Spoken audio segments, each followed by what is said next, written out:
everyone, welcome to Tara. Yes, think IS, think Tara, and I welcome you all to the Hindu analysis for 14th of March 2025. చాలా days gap తర్వాత మళ్ళీ హిందూ అనాలిసిస్ని నేను continue చేస్తున్నాను. So watch it till the end. క్లియర్గా మనం important ఆర్టికల్స్ని analyse చేసుకుందాం. Okay, so దానికన్నా ముందు ఇండెక్స్ చూద్దాం. ఓవర్ 11 ఆర్టికల్స్ని మనం చూడబోతున్నాం. ఒకటి వచ్చేసి ప్రోగ్రెస్ అండ్ పారోకియలిజం అని చెప్పేసి లాంగ్వేజ్ ఇష్యూ ఏదైతే జరుగుతుందో దానికి సంబంధించి, and second one is also related to that, and third one is also related to this. అంటే ఈ 3 ఆర్టికల్స్ ని మేము టుగెదర్ డిస్కస్ చేయబోతున్నాం. అండ్ ఇంకొకటి ఏంటంటే ఒక ఎడిటోరియల్ వచ్చేసి బడ్జెటరీ అలొకేషన్స్, జెండర్ బడ్జెటింగ్ కి సంబంధించి అనాలిసిస్ అనేది వచ్చింది. దీని తర్వాత పవర్ డిమాండ్ అనేది రైజ్ లో ఉంది ఇండియాలో, దానికి సంబంధించిన అనాలిసిస్ వచ్చింది. స్పీడ్ ఎక్స్ కి సంబంధించి 2 months అయింది కాబట్టి సో దానికి సంబంధించిన డేటాతో ఒక న్యూస్ పేపర్ ఆర్టికల్ అనేది రావడం జరిగింది.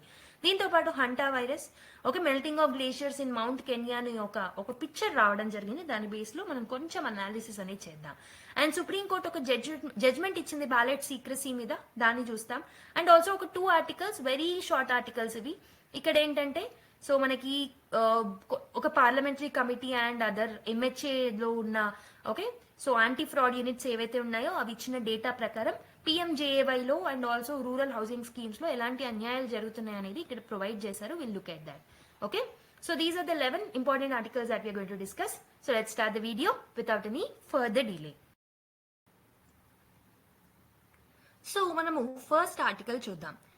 India's choice between progress and parochialism అని ఒక ఆర్టికల్ రావడం జరిగింది. దాంతో పాటు Tamil Nadu opts for Tamil letter instead of rupee symbol in state budget logo. అంటే ఇక్కడ మనము మెయిన్లీ లాంగ్వేజ్ ఇష్యూస్ గురించి చూస్తున్నాం అనమాట. పాస్ట్ ఫ్యూ డేస్ నుంచి కూడా న్యూస్ పేపర్ లో లాంగ్వేజ్ ఇష్యూ అనేది కంటిన్యూ అవుతూ వచ్చింది. అయితే ఈ ఎడిటోరియల్ లో మనకి ఏమి ఎక్కువగా ఎక్స్ప్లెయిన్ చేస్తున్నారంటే this editorial is discussing about how India's language policy is at the centre of the debate. So basically language policy of India ఏదైతే ఉంటుందో ఇది సెంటర్ ఆఫ్ ద డిబేట్ గా ఎలా మారింది, how it is in the junction of the progress and the cultural nationalism. So progress ఒక వైపు ఉంటే ఇంకోవైపు కల్చరల్ నేషనలిజం అనేది ఉందన్నమాట. వీటి రెండింటికి మధ్యలో మనకి లాంగ్వేజ్ పాలసీ అనేది ఉంది. అయితే ఈ ఆర్టికల్లో ఆథర్స్ ఏం ఫోకస్ చేస్తున్నారంటే should India focus on the regional languages, ఎందుకంటే మన ఐడెంటిటీని మనం ప్రిజర్వ్ చేసుకోవాలి కాబట్టి, or it should continue embracing English ని ఎంబ్రేస్ చేయాలా for global competitiveness. So let's break down this particular article systematically. Okay, step by step నేర్చుకుందాం. సో ఫస్ట్ థింగ్ ఏంటంటే we have to understand the core issue that is highlighted in this article. India అనేది critical decision point లో ఉంది. Okay, so మనం ఎక్కడ ఈ critical junction లో ఎందుకున్నాం, ఎందుకంటే దెర్ ఆర్ 2 క్రాస్ రోడ్స్. ఒక సైడ్ ఏమో one path is leading to economic growth. Okay, మనం ఎకానమిక్ గ్రోత్ వైపు అడుగులు వేస్తున్నాము, టెక్నాలజికల్ అడ్వాన్స్మెంట్స్ అవుతున్నాయి, దీంతో పాటు గ్లోబల్ లెవెల్లో ఎంగేజ్ అవుతున్నాం with different countries. On the other hand ఇంకో సైడ్ ఏమవుతుంది అని అంటే lot of times cultural nationalism మీద ఎక్కువగా ఫోకస్ చేస్తున్నాం. లింగ్విస్టిక్ ఎక్స్క్లూజివిటీ అనేది జరుగుతుంది. Okay, not all languages are inclusive. So basically అన్ని లాంగ్వేజెస్ ని మనము దృష్టిలో పెట్టుకోకుండా నడుస్తున్నాం అనమాట. ఓకే, సో బేసికలీ దాని వల్ల ఏమవుతుంది అని అంటే India is losing its global opportunities. Okay, ఈ కాంట్రవర్సీ అనేది ఎందుకు న్యూస్ లో ఉండింది, why it is in the news అంటే మనకు అందరికీ తెలిసిందే, లాస్ట్ ఫ్యూ డేస్ నుంచి న్యూస్ పేపర్స్ చదివిన వాళ్ళకి ఈ controversy stemming from efforts by nationalist groups like RSS groups ఏవైతే ఉన్నాయో, సో ఇంగ్లీష్ డామినెన్స్ ని తగ్గించాలనుకుంటున్నారు. They want to promote regional languages అనమాట, గవర్నమెంట్ లో, ఎడ్యుకేషన్ లో, బిజినెసెస్ లో. ఓకే, బట్ ఇది రైట్ మూవేనా? సో ఈ పర్టికులర్ క్వశ్చన్ ని ఆన్సర్ చేయడానికి we must explore the implication of language policies. So basically language policies education మీద ఎలాంటి ప్రభావం చూపెడతాయి, ఎకానమీ మీద ఎలాంటి ప్రభావం చూపెడతాయి, గ్లోబల్ లెవెల్లో గ్లోబల్ స్టాండింగ్ లో ఇండియన్ పొజిషన్ ఎక్కడి వరకు రీచ్ చేయగలుగుతాయి అనేది మనం తెలుసుకోవాలి. Okay, so let's see what is the role of language in education and social mobility. Education లో అండ్ సోషల్ మొబిలిటీలో లాంగ్వేజ్ అనేది ఎక్కడి వరకు మనకి యూజ్ అవుతుంది. So basically there are 2 issues, dilemma అనేది ఉందన్నమాట. ఒకటి వచ్చేసి there is an argument for promoting regional languages ని ప్రమోట్ చేయాలని ఒక సైడ్ పీపుల్ ఆర్గ్యూ చేస్తున్నారనమాట. లైక్ ఆర్ఎస్ఎస్ లాంటి ఆర్గనైజేషన్స్ ఏంటంటే ఇంగ్లీష్ ని గవర్నెన్స్ సిస్టమ్ లో నుంచి తీసేసి we have to promote the Indian culture, Indian ఐడెంటిటీని మనం ప్రొటెక్ట్ చేయాలి, అన్ని లాంగ్వేజెస్ ని, రీజనల్ లాంగ్వేజెస్ ని మనం ప్రమోట్ చేయాలని చెప్పేసి వాళ్ళు అంటున్నారు. ఎందుకు అంటున్నారు అని అంటే ఇంగ్లీష్ అనేది ఇట్ షోస్ ఎలిటిజం. ఇంగ్లీష్ అనేది ఎలిటిజం ని చూపెడుతుంది. ఎందుకంటే అర్బన్ స్టూడెంట్స్ మాత్రమే ఈ పర్టికులర్ ఇంగ్లీష్ వల్ల అడ్వాంటేజ్ ని పొందుతారు over the rural learners. Okay, so regional languages ఏవైతే ఉన్నాయో వాటిని మనం ప్రయారిటైజ్ చేసినట్టయితే అడ్మినిస్ట్రేషన్ లో, హైయర్ ఎడ్యుకేషన్ లో ఇంక్లూజివిటీని మనం అచీవ్ చేయొచ్చు. There are other people who are actually arguing for English అనమాట. ఇంగ్లీష్ ని గ్లోబల్ లాంగ్వేజ్ కాబట్టి ఇంగ్లీష్ అనేది మన సిస్టంలో ఇలానే కంటిన్యూ అవ్వాలి అని చెప్పేసి కొంతమంది అంటున్నారు. ఎందుకు? English is the language of science. Science కి సంబంధించిన లాంగ్వేజ్ ఇంగ్లీషే. బిజినెస్ చేయాలి అన్నా, మన బిజినెస్ ట్రాన్సాక్షన్స్ జరగాలి అన్నా ఇంగ్లీష్ అనేది చాలా అవసరం. అండ్ ఎస్పెషలీ ఇంటర్నేషనల్ రిలేషన్స్ లో మనకి ఇంగ్లీష్ అనేది చాలా ఇంపార్టెంట్ లాంగ్వేజ్ అవుతుంది. ఓకే, ఇది ఓన్లీ ఒక కొలోనియల్ రెలిక్ మాత్రమే కాదు. ఇదేంటంటే మనకి it's like a gateway of opportunities. మనకి చాలా చాలా ఆపర్చునిటీస్ అనేవి వస్తాయి because of the English. Particularly మనకి technology driven streams like STEM అంటే ఏంటి? సైన్స్, టెక్నాలజీ, ఇంజనీరింగ్, మ్యాథమెటిక్స్, ఇవే కాకుండా ఇంటర్నేషనల్ లెవెల్లో బిజినెసెస్ చేయాలి అన్నా, లేకపోతే అకాడమిక్ పరంగా కానివ్వండి, రీసెర్చ్ పరంగా కానివ్వండి, ఇంగ్లీష్ అనేది చాలా హెల్ప్ఫుల్ అవుతుంది. ఇట్స్ నాట్ జస్ట్ అబౌట్ కొలోని అని కాదు, but it's like a gate way for the opportunities అని చెప్పేసి కొంతమంది అంటున్నారు. ఓకే, ఒకవేళ ఇండియా ఇంగ్లీష్ ని రెస్ట్రిక్ట్ చేసినట్టయితే ఇండియాలో ఉన్న స్టూడెంట్స్ అండ్ ప్రొఫెషనల్స్ ఎవరైతే ఉన్నారో గ్లోబల్ లెవెల్లో కాంపీట్ అవ్వలేకపోతారనమాట. ఓకే, సో మీరు ఇంటర్నేషనల్ లెవెల్లో కంపారిజన్స్ చేసుకుంటే చైనా అండ్ సౌత్ కొరియా లాంటి కంట్రీస్ ఏంటంటే they have more focused on the regional identity, వాళ్ళ ఓన్ లాంగ్వేజ్ కి ఎక్కువగా ప్రిఫరెన్స్ ఇచ్చారనమాట.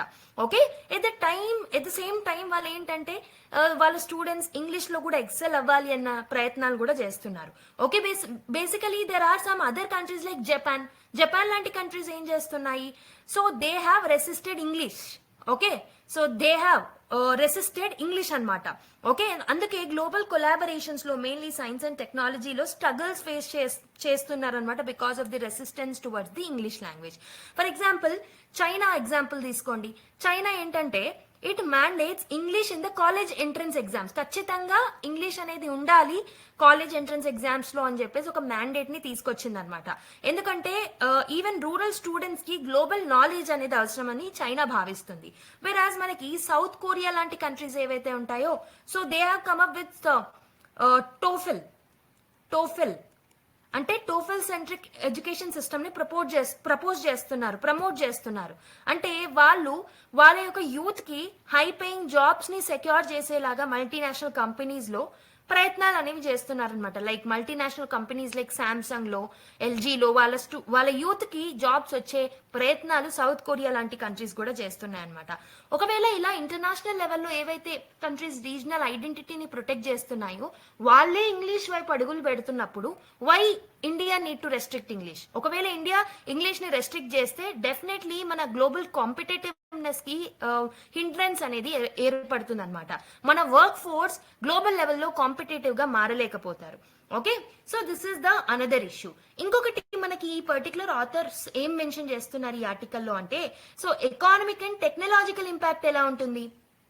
లాంగ్వేజ్ పాలసీస్ వల్ల ఎకనామిక్ అండ్ టెక్నాలజికల్ ఇంప్లికేషన్స్ ఏముంటాయి? సో ఫస్ట్ థింగ్ ఏంటంటే ఇంగ్లీష్ అనేది ఎకనామిక్ గ్రోత్ కి ఒక ఎంట్రన్స్ లాంటిది, ఒక డ్రైవర్ లాంటిది. ఓకే, చాలా మట్టుకు మల్టీనేషనల్ కంపెనీస్ ఏవైతే ఉంటాయో, ఎంఎన్సీస్ ఏవైతే ఉంటాయో ఇవి ఎక్కువగా మనకి ఇంగ్లీష్ లాంగ్వేజ్ ని ప్రిఫర్ చేస్తూ ఉంటాయి అనమాట. ఇంగ్లీష్ ప్రొఫిషియన్సీ ఉన్న ఎంప్లాయీస్ ని ఎక్కువగా ప్రిఫర్ చేస్తూ ఉంటాయి. ఇండియాలో ఉన్న ఐటీ సెక్టర్, స్టార్ట్అప్స్ కానివ్వండి, అవుట్ సోర్సింగ్ ఇండస్ట్రీస్ కానివ్వండి, వాళ్ళు కూడా ఇంగ్లీష్ స్కిల్స్ ఉన్న వ్యక్తులను ఎక్కువగా ఎంచుకుంటున్నారు అనమాట. సో ఒక లాంగ్వేజ్ బ్యారియర్ అనేది ఇండియా యొక్క attractiveness of the foreign investment, like India foreign investment ని అట్రాక్ట్ చేయాలంటే కూడా ఇంగ్లీష్ లాంగ్వేజ్ అనేది చాలా అవసరం పడుతుంది అనమాట. అంటే ఇంగ్లీష్ లాంగ్వేజ్ అనేది ఓవరాల్ గా it's like driver of the economic growth anamata. For example, you can take a case study that is mentioned in this particular news. India case study ante South Korea ki and Japan ki comparison చేస్తూ చెప్పడం జరిగిందనమాట. South కొరియాలో English training మీద emphasis అనేది చేశారు. దీని వల్ల వాళ్ళు గ్లోబల్ లెవెల్లో ఉన్న ఇండస్ట్రీస్ తో కాంపీట్ చేయగలిగారు, లైక్ టెక్నాలజికల్ ఫీల్డ్స్ లో, బిజినెస్ ఫీల్డ్స్ లో. వెరాజ్ on the other hand Japan లో మనకి ఇంగ్లీష్ ప్రొఫిషియన్సీ అనేది చాలా లిమిటెడ్ గా ఉండడం వల్ల గ్లోబల్ కొలాబరేషన్స్ లో బిజినెస్ ఎక్స్పాన్షన్స్ లో వాళ్ళు ముందడుగు వేయలేకపోతున్నారు అనమాట if you're comparing with south Korea.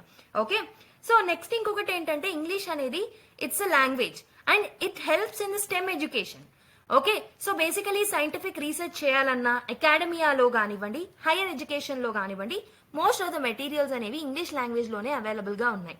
ఒకవేళ ఇంగ్లీష్ ని మనం రెస్ట్రిక్ట్ చేసినట్టయితే ఇండియన్ స్టూడెంట్స్ కి, రీసెర్చర్స్ కి ఇన్నోవేషన్ లో హర్డల్స్ అనేవి వాళ్ళు ఫేస్ చేయాల్సిన అవసరం అయితే కలుగుతుంది అనమాట.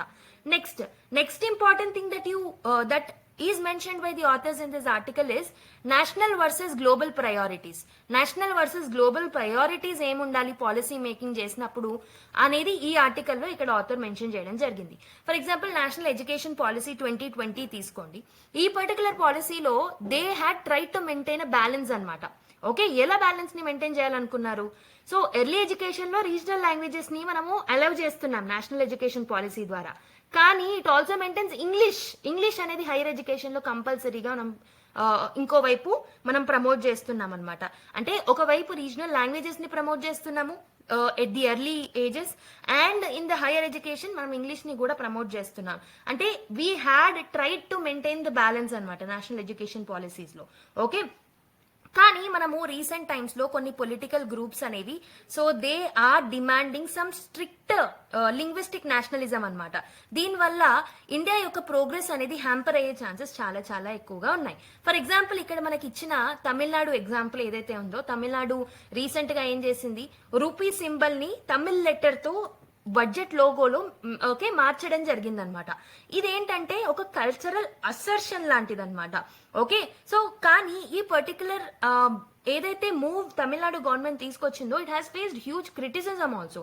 ఎందుకంటే నేషనలీ రికగ్నైజ్డ్ సింబల్ ని సో డిస్రిగార్డ్ చేయడం వల్ల లాట్ ఆఫ్ క్రిటిసిజం ని కూడా తమిళనాడు ఫేస్ చేయడం జరిగిందనమాట. So this shows a larger debate. Okay, India అనేది లింగ్విస్టిక్ ఐడెంటిటీని ప్రయారిటైజ్ చేయాలా లేకపోతే గ్లోబల్ యూనిటీని, నేషనల్ యూనిటీని ప్రమోట్ చేయాలనే ఒక డిబేట్ అనేది రిఫ్లెక్ట్ అవుతుంది అనమాట ఈ పర్టికులర్ ఇనిషియేటివ్ ఏదైతే తమిళనాడు గవర్నమెంట్ తీసుకుందో. Okay, so what should be done? We need to actually strike for a proper balance between both. Okay, so ఒకవైపు రీజనల్ లాంగ్వేజెస్ ని మనం ప్రమోట్ చేయాలి, రీజనల్ ఐడెంటిటీని ఓకే మనం ప్రిజర్వ్ చేయాలి, ఇంకోవైపు ఇంగ్లీష్ లాంగ్వేజ్ ని కూడా మనం ప్రమోట్ చేయాల్సిన అవసరం అయితే ఉందన్నమాట. ఓకే, సో ఒకటి వచ్చేసి బైలింగ్వల్ ఎడ్యుకేషన్ మోడల్. స్కూల్స్ అనేవి they have to teach regional languages. Schools లెవెల్లో రీజనల్ లాంగ్వేజెస్ వాళ్ళు నేర్పించాలి, వాళ్ళు టీచ్ చేయాలన్నమాట along side the English. Okay, దీని వల్ల స్టూడెంట్స్ అనే వాళ్ళు వాళ్ళ కల్చర్ తో కనెక్ట్ అయ్యి ఉంటారనమాట. సో గ్లోబల్ గా కాంపిటేటివ్ గా కూడా ఉంటారు. రీజనల్ లాంగ్వేజెస్ నేర్చుకోవడం వల్ల along side they have that touch towards their culture. Okay, ఇంకొకటి ఏంటంటే ఇంగ్లీష్ ని మోర్ యాక్సెసిబుల్ గా మార్చాల్సిన పని కూడా గవర్నమెంట్ చేయాల్సిన అవసరం అయితే ఉంది. గవర్నమెంట్ అనేది ఇంగ్లీష్ ట్రైనింగ్ ని రూరల్ ఏరియాస్ కి కూడా ఎక్స్పాండ్ చేయాలి. ఓకే, సో దీని వల్ల we should not force the people to like adapt English, but ఏంటంటే మెల్లిమెల్లిగా మనము రూరల్ ఏరియాస్ కి కూడా ఈ లాంగ్వేజెస్ ని మనం ప్రమోట్ చేసినట్టయితే, ఇంగ్లీష్ ని ప్రమోట్ చేసినట్టయితే మెల్లిమెల్లిగా వాళ్ళు కూడా నేర్చుకుంటారు అనమాట. అండ్ ఆల్సో టెక్నాలజీని యూజ్ చేయాలి. టెక్నాలజీ బేస్డ్ లెర్నింగ్ ని కూడా మనం ప్రమోట్ చేయొచ్చు. Like AI powered transition tools ని మనం ప్రమోట్ చేయొచ్చు. ఓకే, దీని వల్ల లాంగ్వేజ్ గ్యాప్స్ ని మనము బ్రిడ్జ్ చేయొచ్చు అనమాట. అండ్ ఆల్సో పాలసీ మేకింగ్ ని మోర్ ఇంక్లూజివ్ గా మార్చాల్సిన అవసరం అయితే ఉంది. సో పాలసీ మేకర్స్, గవర్నమెంట్ ఏం చేయాలి అని అంటే సో రిజిడ్ లాంగ్వేజ్ పాలసీస్ ని తీసుకురాకూడదు. They should not impose the rigid language policies. So ఫ్లెక్సిబిలిటీని అలౌ చేయాలన్నమాట. సో ఇంగ్లీష్ ని మీడియం ఆఫ్ ఇన్స్ట్రక్షన్స్ గా ఉంచుతూనే హైయర్ ఎడ్యుకేషన్ లో సో రీజనల్ లాంగ్వేజెస్ ని కూడా అలాంగ్ సైడ్ ప్రమోట్ చేస్తే బాగుంటుంది.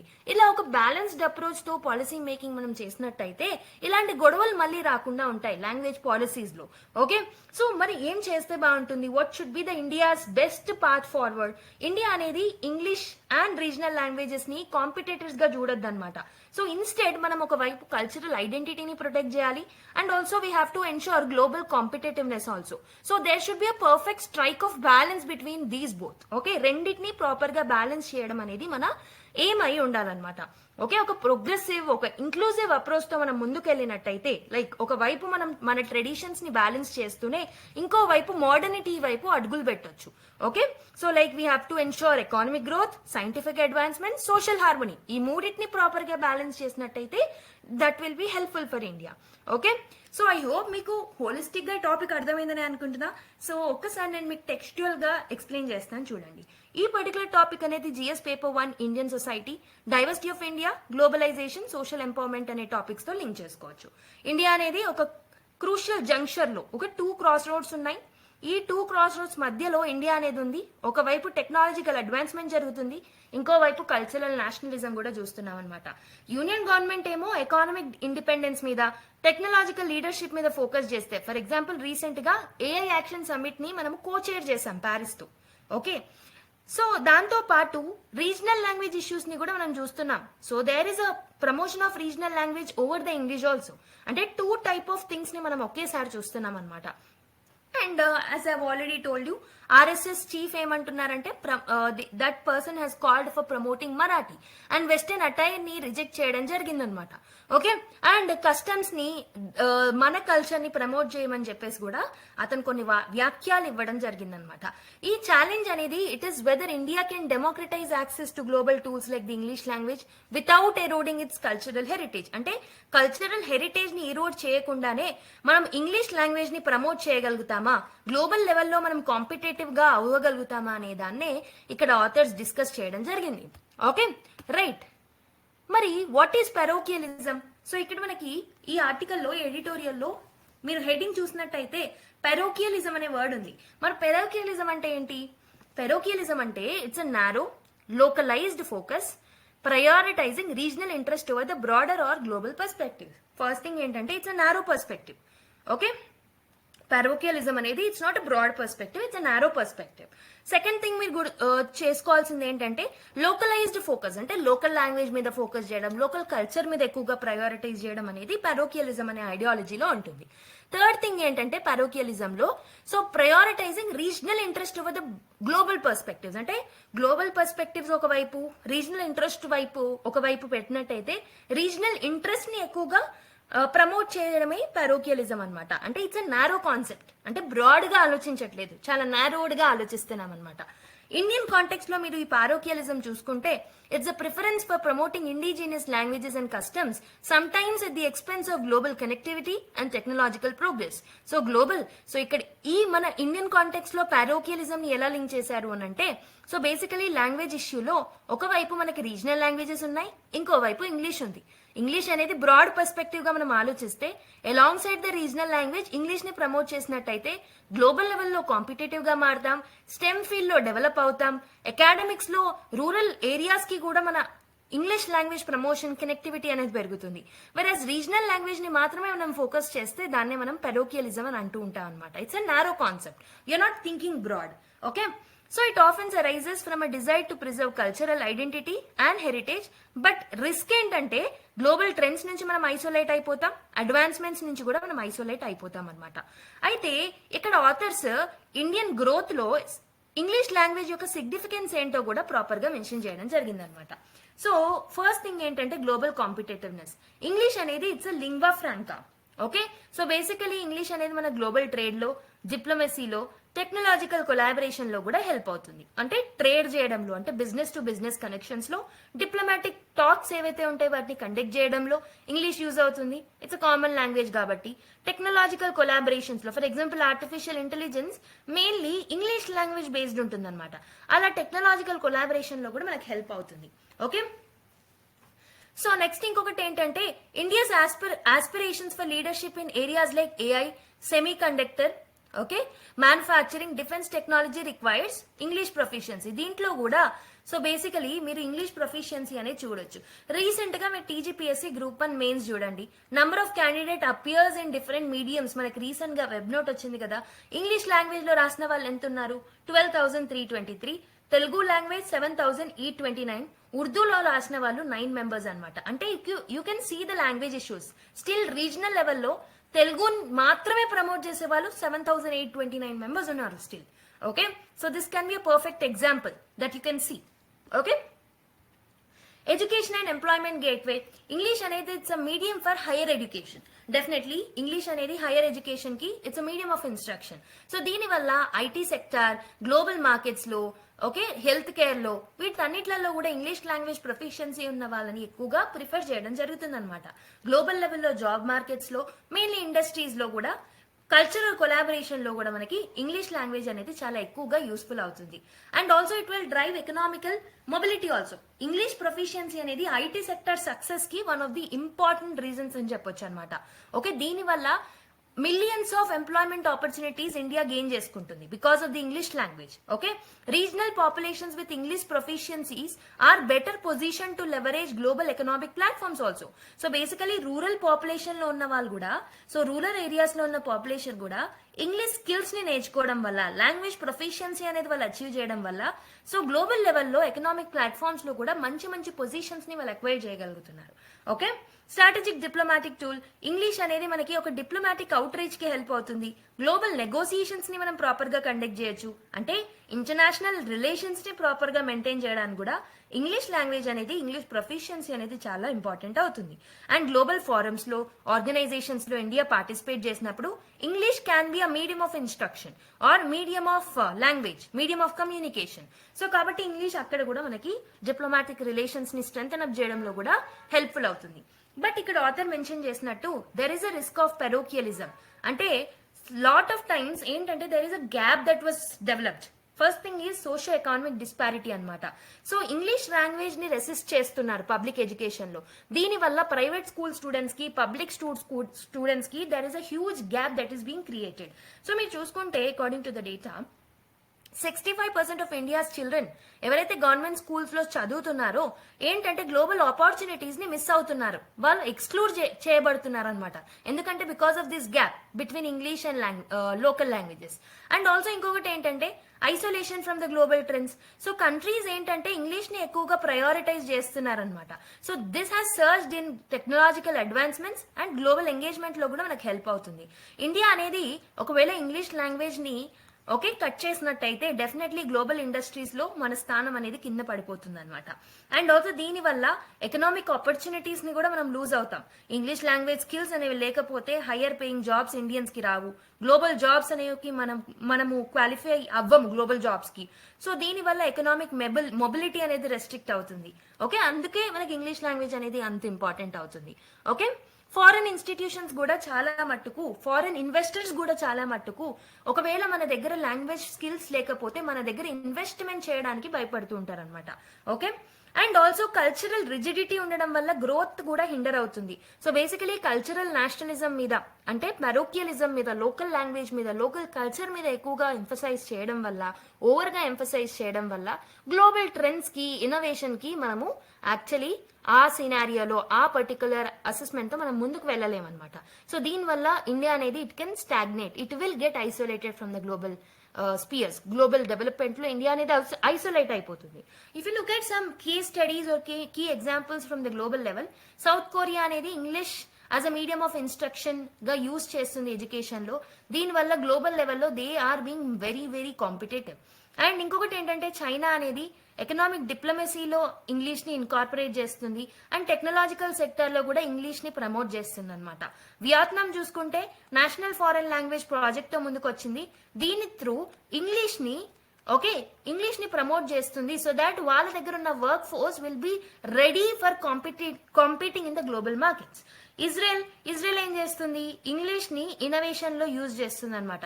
అక్కడ కల్చరల్ ఐడెంటిటీ ఉన్నప్పటికీ ఇంకోవైపు ఇంగ్లీష్ ని బాగా ప్రమోట్ చేయడం జరుగుతుంది ఇన్నోవేటివ్ సెక్టార్స్ లో. ఓకే, మరి ఇండియాకి ఏమేమి ఛాలెంజెస్ ఉన్నాయి? There is a problem between cultural identity and global needs. ఒకవైపు మనము కల్చరల్ ఐడెంటిటీని, ఇంకోవైపు గ్లోబల్ నీడ్స్ ని మనం బ్యాలెన్స్ చేయాలి. Okay, we're in the dilemma. Okay, ethical డైలమాలో మనం పడిపోయామన్నమాట. సో ఇంకొకటి ఏంటంటే disparity in education access. So మనము క్వాలిటీ ఇంగ్లీష్ ఎడ్యుకేషన్ అనేది ప్రైవేట్ వర్సెస్ మీ గవర్నమెంట్ స్కూల్ చూసుకుంటే డెఫినెట్లీ యూ పీపుల్ నో ఇండియాలో ఉన్న గవర్నమెంట్ స్కూల్స్ యొక్క పరిస్థితి ఎలా ఉంటుందో. క్వాలిటీ ఇంగ్లీష్ ఎడ్యుకేషన్ అనేది వాళ్ళకు ఉండదు. వరస్ ప్రైవేట్ సెక్టార్ లో చదువుకున్న వాళ్ళకి ఎక్కువగా యాక్సెసిబిలిటీ అనేది కల్పిస్తున్నాము. వరస్ గవర్నమెంట్ ని మనము వెనకంజలో పెట్టేస్తున్నాం అనమాట. Policy contradiction. So basically we need to there is a conflicting language policies. దీనివల్ల సో మీరు నేషనల్ లెవెల్లో రీజనల్ లెవెల్లో లాంగ్వేజ్ పాలసీస్ యొక్క ఓకే నేచర్ అనేది కాన్ఫ్లిక్టింగ్ గా ఉంటుందన్నమాట. ఓకే, సో దీని వల్ల we're promoting regional pride well seeking global competitiveness. And ఇంకొకటి ఏంటంటే కల్చరల్ నేషనలిస్టులు ఎవరైతే ఉన్నారో వాళ్ళు ఇంగ్లీష్ వైపు రెసిస్టెన్స్ ని చూపెడుతున్నారు. లైక్ రీసెంట్ గా ఆర్ఎస్ఎస్ ఇచ్చిన స్టేట్మెంట్ మరాఠీకి సంబంధించి. ఓకే, సో అలా లాట్ ఆఫ్ రెసిస్టెన్స్ అనేది మనం కల్చరల్ నేషనలిస్ట్ నుంచి చూస్తున్నాం. They are treating English as a colonial relic. Okay, ఇంకొకటి ఏంటంటే infrastructure and resources. So basically training resources అనేవి కూడా we're lacking in them. Quality teachers లేరనమాట ఇంగ్లీష్ ప్రొఫిషియన్సీకి సంబంధించి రూరల్ ఏరియాస్ లో, అర్బన్ ఏరియాస్ లో. So that is another problem. మరి ఏం చేస్తే బాగుంటుంది? What should India do? ఒకటి వచ్చేసి ప్రాపర్ బ్యాలెన్స్డ్ లాంగ్వేజ్ పాలసీతో మనం ముందుకు రావాలి. సో బేసికలీ రీజనల్ లాంగ్వేజెస్ ని మనం ప్రమోట్ చేసినట్టయితే without compromising the teaching of English, that will help. అంటే ఒకవైపు ఇంగ్లీష్ ని ప్రమోట్ చేయాలి, ఇంకోవైపు రీజనల్ లాంగ్వేజెస్ మీద కూడా మనం దృష్టి పెట్టాలన్నమాట. ఓకే, బేసికలీ ఇంగ్లీష్ ని మనము we have to treat it as a gateway of empowerment. ఒక స్కిల్ కోసం, ఒక ఎంపవర్మెంట్ కోసం, స్టెమ్ సెక్టర్స్ గ్రోత్ కోసం ఇంగ్లీష్ ని బాగా ప్రమోట్ చేయాలి. We should not treat it as a identity threat. Okay, and public education ని strengthen up చేయాలి. ఇంగ్లీష్ ఎడ్యుకేషన్ ని గవర్నమెంట్ స్కూల్స్ లో కూడా మనం ఇంప్రూవ్ చేయాల్సిన అవసరం అయితే ఉందన్నమాట. వాళ్ళకి కూడా ప్రాపర్ ఆపర్చునిటీస్ వస్తాయి, ఈక్విటబుల్ యాక్సెసిబిలిటీ అనేది ఉంటుందన్నమాట ఫ్యూచర్ లో కూడా. Pragmatic approach to policy making.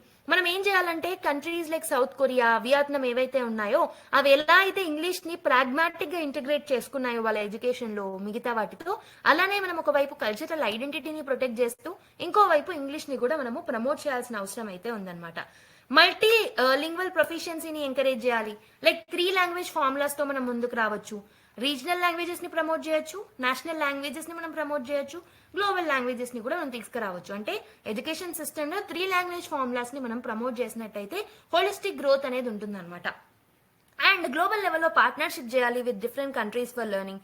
And global education and platforms లో మనం కొలాబరేట్ అవ్వాలి to enhance the English learning methodologies. Public awareness campaigns is very very important.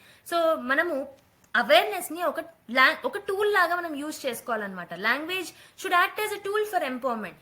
Okay, ఇది ఒక సింబాలిజం గా కాదు, కల్చరల్ ఈరోషన్ కి సింబాలిజం గా కాకుండా దాన్ని మనం అవేర్నెస్ ని ప్రమోట్ చేయడానికి యూజ్ చేయాలన్నమాట. And rural and urban divide ని బ్రిడ్జ్ చేయాల్సిన అవసరం అయితే ఉందన్నమాట. సో ఇవన్నీ చేయడం వల్ల సో ఇండియాకి ఉన్న డైలమా అండ్ ఇండియా ఎక్కడైతే క్రాస్ రోడ్స్ లో ఉందో అలాంటి ఐడియాలజీస్ ని, అలాంటి డైలమాస్ ని మనం అన్నిటిని సాల్వ్ చేయగలుగుతాం by this particular stability in the policy making approach. Okay, so based on the discussion that we have made, try to solve this UPSC mains question. రాయడానికి ప్రయత్నించండి. Discuss the role of language in shaping social identity and economic opportunities in India. Language అనేది social ఐడెంటిటీలో ఎలా help అవుతుంది and economic opportunities లో ఎలా help అవుతుంది అనేది రాయాలి. దీంతో పాటు ఇంకేం అడుగుతున్నారు?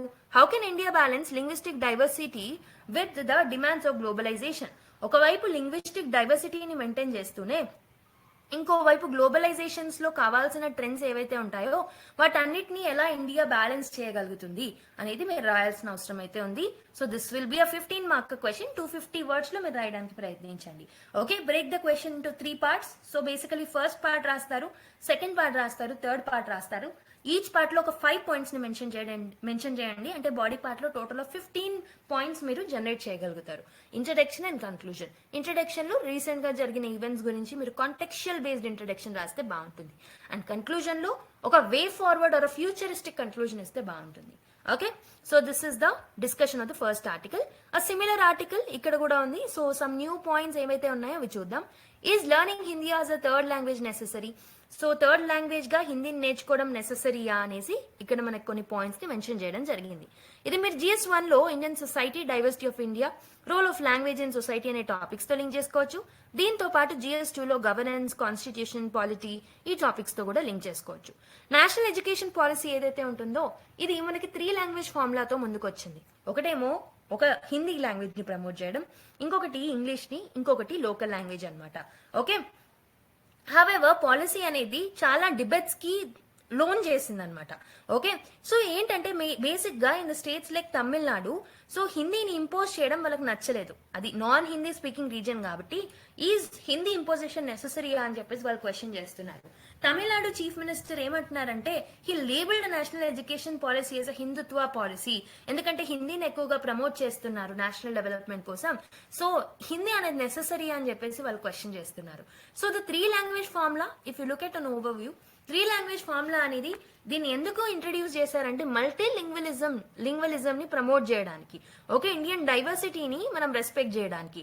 సో 3rd లాంగ్వేజ్ అనేది సో చూస్ చేసుకోవాలా లేదా అనేది it is left to the states only, okay. కానీ ఇది వాళ్ళకి లిబర్టీ ఇచ్చినప్పటికీ this has led to the contentious, okay. Basically హిందీని అడాప్ట్ చేసుకోవాలని ఒక ప్రెషరైజ్డ్ సిచ్యువేషన్స్ ని స్టేట్స్ ఫేస్ చేయాల్సింది, especially north eastern India and the southern part of India, okay. మరి ఏం ఆర్గ్యుమెంట్స్ ఈ పర్టికులర్ ఆర్టికల్లో ఆథర్ మెన్షన్ చేయడం జరిగిందంటే, so what are the arguments against compulsory Hindi? అసలు హిందీ ఎందుకు అవసరం లేదు, కంపల్సరీ ఇంపోజిషన్ ఎందుకు అవసరం లేదు అని అంటే, ఒకటి ఫెడరలిజం అనేది వైలేట్ అవుతుంది. స్పెసిఫిక్ లాంగ్వేజ్ ని ఇంపోజ్ చేయడం వల్ల ఫెడరలిజం అండ్ డైవర్సిటీ అనేవి వైలేట్ అవుతాయి అనమాట, okay. So basically language policy అనేది బ్యాలెన్స్డ్ గా consensus based language policy, okay, compulsion కాకుండా కన్సెన్షియస్ బేస్డ్ లాంగ్వేజ్ పాలసీ అనేది అవసరం. హిస్టారికల్ అండ్ కల్చరల్ సెన్సిటివిటీస్ చూసుకుంటే తమిళనాడు ఇంకా అదర్ సదర్న్ స్టేట్స్ కి లింగ్విస్టిక్ ఐడెంటిటీ అనేది చాలా డిస్టింక్ట్ గా ఉంటుంది. హిస్టారికల్ గా హిందీని ఇంపోజ్ చేస్తూ వాళ్ళ మీద రావడం వల్ల వాళ్ళకి నచ్చట్లేదు అనమాట. ప్రాక్టికల్ డిఫికల్టీస్ కూడా ఉన్నాయి. 5000 స్కూల్స్ ఉత్తరప్రదేశ్ లో ఒక సింగిల్ టీచర్ ద్వారా ఆపరేట్ అవుతున్నాయి అనమాట. సో బీహార్ లో కూడా మనకు టీచర్ షార్టేజెస్ అనేవి ఉన్నాయి. సో ఒకవేళ కొత్త లాంగ్వేజ్ ని మనం ఇంట్రడ్యూస్ చేసినట్టయితే సో లాజిస్టికల్ గా చాలా ఛాలెంజింగ్ గా మారుతుంది. అంటే మనకి ప్రాపర్ టీచర్ రేషియో అనేది లేదనమాట లాట్ ఆఫ్ స్టేట్స్ లో. Pedagogical concerns, so learning multiple language అనేది it's a choice, it should be a choice, okay. కావాలంటే అడాప్ట్ చేసుకోవాలి లేదా లేదు, it should not be a compulsion అనమాట. స్టూడెంట్స్ ని టీచర్స్ ని బర్డెన్ చేయాల్సిన అవసరం అయితే లేదు, okay. So there are some arguments supporting the 3 language formula also. ఒకటి వచ్చేసి దీని వల్ల మల్టీలింగ్వలిజం ని మనం ప్రమోట్ చేయగలుగుతాము. So we can enhance hour cultural understanding. దీని వల్ల మనం నేషనల్ యూనిటీని మనం అచీవ్ చేయగలుగుతాము, నేషనల్ ఐడెంటిటీని మనం స్ట్రెంథన్ అప్ చేయగలుగుతాము. అండ్ ఆల్సో ఎంప్లాయ్మెంట్ ప్రాస్పెక్టస్ లో కూడా, ఓకే, ఆపర్చునిటీస్ లో కూడా మనకు హెల్ప్ అవుతుంది అనమాట మల్టిపుల్ లాంగ్వేజెస్ మనకు తెలిసినట్టయితే, okay. So I hope you have understood this language issue holistically. Why regional language promotion alongside the English is very important. 3 language formula అనేది అవసరమా లేదా, ఈ పర్టికులర్ డిస్కషన్ ని హోలిస్టిక్ గా మీరు నేర్చుకున్నారు, అండర్స్టాండ్ చేసుకున్నారని నేను అనుకుంటున్నా. Almost ½ an hour discussion, but worth it, right? Now let's go to another article.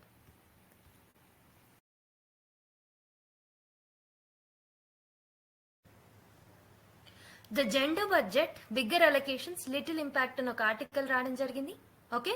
So ఈ ఆర్టికల్ మనకి GS1 లో social empowerment, role of women, social justice ఈ టాపిక్స్ తో లింక్ చేసుకోవచ్చు. GS2 లో governance, welfare schemes, vulnerable section కి సంబంధించిన schemes, అంటే ఇక్కడ మనం విమెన్ ని లింక్ చేసుకోవచ్చు, ఓకే.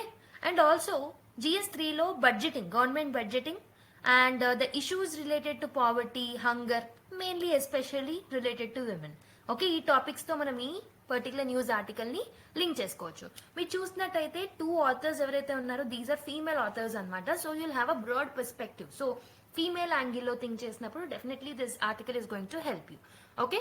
సో కాంటెక్స్ట్ చూసుకుంటే మనకు తెలుసు యూనియన్ బడ్జెట్ యొక్క బడ్జెటరీ అలొకేషన్స్ ఏదైతే ఉంటుందో for the women, especially women welfare కోసం మనం ఎంతైతే ఖర్చు పెడుతున్నామో గవర్నమెంట్ బడ్జెట్ నుంచి, ఆ జెండర్ బడ్జెట్ అనేది it is rising from year to year. ఒక ఇయర్ నుంచి ఇంకో ఇయర్ కి, అంటే ఒక సంవత్సరం నుంచి ఇంకో సంవత్సరంకి వచ్చే టైంకి బడ్జెట్ అలొకేషన్ అనేది పెరుగుతుంది for women welfare schemes. Almost last year తో కంపేర్ చేస్తే 37% ఇంక్రీజ్ అనేది మనం చూడడం జరిగింది అనమాట. సో మీరు పాస్ట్ ఇయర్ ట్రెండ్స్ ని కూడా ఇక్కడ అబ్జర్వ్ చేయొచ్చు. 2022 టు 2023 ఎంత ఉంది, 23 టు 24 ఎంత ఉంది, 24 టు 25 ఎంత ఉంది అనేది you can actually observe, okay. కానీ ఇక్కడ ప్రాబ్లం ఏంటంటే మార్జినలైజ్డ్ విమెన్ కోసం తీసుకొచ్చిన స్కీమ్స్ ఏవైతే ఉన్నాయో, ఎస్పెషలీ SC/ST కమ్యూనిటీస్ లో ఉన్న విమెన్ ఎవరైతే ఉన్నారో ఈ పర్టికులర్ అలొకేషన్, బడ్జెటరీ అలొకేషన్ నుంచి ఎక్కువగా బెనిఫిట్స్ అనేవి పొందట్లేదు అనమాట. ఎందుకు అనంటే, so the challenge is లైంగ్ on effective implementation అనేది ప్రాపర్ గా లేదు, అవుట్డేటెడ్ డేటా ఉంది, బ్యూరోక్రాటిక్ హర్డిల్స్ అనేవి ఉన్నాయి. వీటి వల్ల, ఇలాంటి ఛాలెంజెస్ వల్ల మనం ఏం చూస్తున్నామనంటే ప్రాపర్ ఇంప్లిమెంటేషన్ అనేది చేయలేకపోతున్నాం అనమాట ఈ స్కీమ్స్ ని. సో జెండర్ బడ్జెటింగ్ అంటే ఏంటి అది మనం ఫస్ట్ తెలుసుకోవాలి. సో బేసికలీ ఇది ఒక financial tool or physical tool అని చెప్పొచ్చు. ఈ టూల్ ద్వారా ఏం చేస్తుంది అని అంటే గవర్నమెంట్ జెండర్ డిస్పారిటీస్ ని తగ్గించడానికి, సో జెండర్ డిస్పారిటీస్ ని తగ్గించడానికి అలొకేట్ చేస్తుంది. ఏం అలొకేట్ చేస్తుంది? బడ్జెట్ ని అలొకేట్ చేస్తుంది. ఈ జెండర్ డిస్పారిటీస్ ని తగ్గించడానికి, విమెన్ ఎంపవర్మెంట్ కోసం, LGBTQ కమ్యూనిటీ కోసం, ఓకే, వీళ్ళందరి కోసం, ట్రాన్స్జెండర్స్ కోసం, వీళ్ళందరి కోసం జెండర్ డిస్పారిటీస్ ని తగ్గించడానికి బడ్జెటరీ అలొకేషన్స్ వాళ్ళ కోసం తీసుకొస్తే దాన్ని మనం జెండర్ బడ్జెటింగ్ అని అంటాం అనమాట.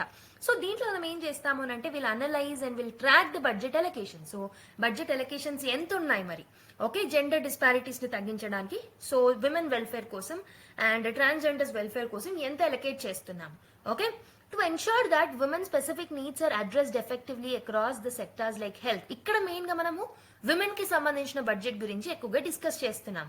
ఓకే, ట్రాన్స్జెండర్ ఫోకస్డ్ ఆర్టికల్ అయితే కాదు ఇది. Okay, so basically health, education, social welfare, economic empowerment, ఈ డిఫరెంట్ సెక్టార్స్ లో విమెన్ కి సంబంధించిన ఉన్న special needs and specific needs ఏవైతే ఉన్నాయో వాటిని అడ్రస్ చేయడానికి బడ్జెటరీ అలొకేషన్స్ ఎలా ఉన్నాయి అనేది ట్రాకింగ్ అండ్ అనలైజ్ అనేది చేస్తూ మనకి ఈ ఆర్టికల్ రాయడం జరిగిందనమాట. అసలు జెండర్ బడ్జెటింగ్ అనేది ఎందుకు important, why it is significant అంటే ఇంక్లూజివ్ డెవలప్మెంట్ ని మనం ప్రమోట్ చేయొచ్చు.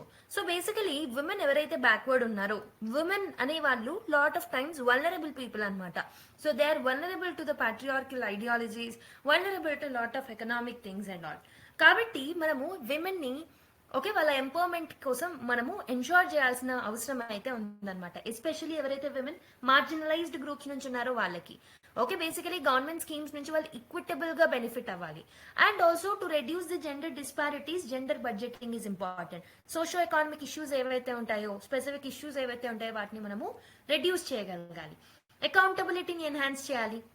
ఓకే, జెండర్ సెన్సిటివ్ ప్లానింగ్ ని మనం తీసుకురావాలి. స్పెండింగ్ అనేది ప్రాపర్ గా చేయాలి. And also Boost economic participation. So basically women centric schemes వల్ల ఎకనామిక్ పార్టిసిపేషన్ ఆఫ్ విమెన్ అనేది పెరుగుతుంది అనమాట. సో ఇలా మనకి జెండర్ బడ్జెటింగ్ అనేది సిగ్నిఫికెంట్ అవుతుంది. ఓకే, సో అదే కాకుండా కొన్ని కీ డేటా ఇన్సైట్స్ ని కూడా ఈ ఆర్టికల్లో ప్రొవైడ్ చేశారు authors. So outdated census data is another important hurdle. So last census అనేది ఆల్మోస్ట్ 2011 లో కండక్ట్ చేశారు. దీనివల్ల పాలసీ డెసిషన్స్ మీద ఇంపాక్ట్ అనేది పడుతుంది అనమాట. డెమోగ్రఫిక్ ఇన్ఫర్మేషన్ అనేది ప్రాపర్ గా లేదు. That is another important challenge. Women literacy rates అనేవి 2011 సెన్సస్ ప్రకారమే ఉన్నాయి. స్టిల్ 64% నే మనం కౌంట్ చేస్తూ ఉంటాం పాలసీ డెసిషన్ మేకింగ్ చేసేటప్పుడు. ట్రైబల్ ఉమెన్ లిటరసీ రేట్ 49% దగ్గరే పెడుతున్నాం.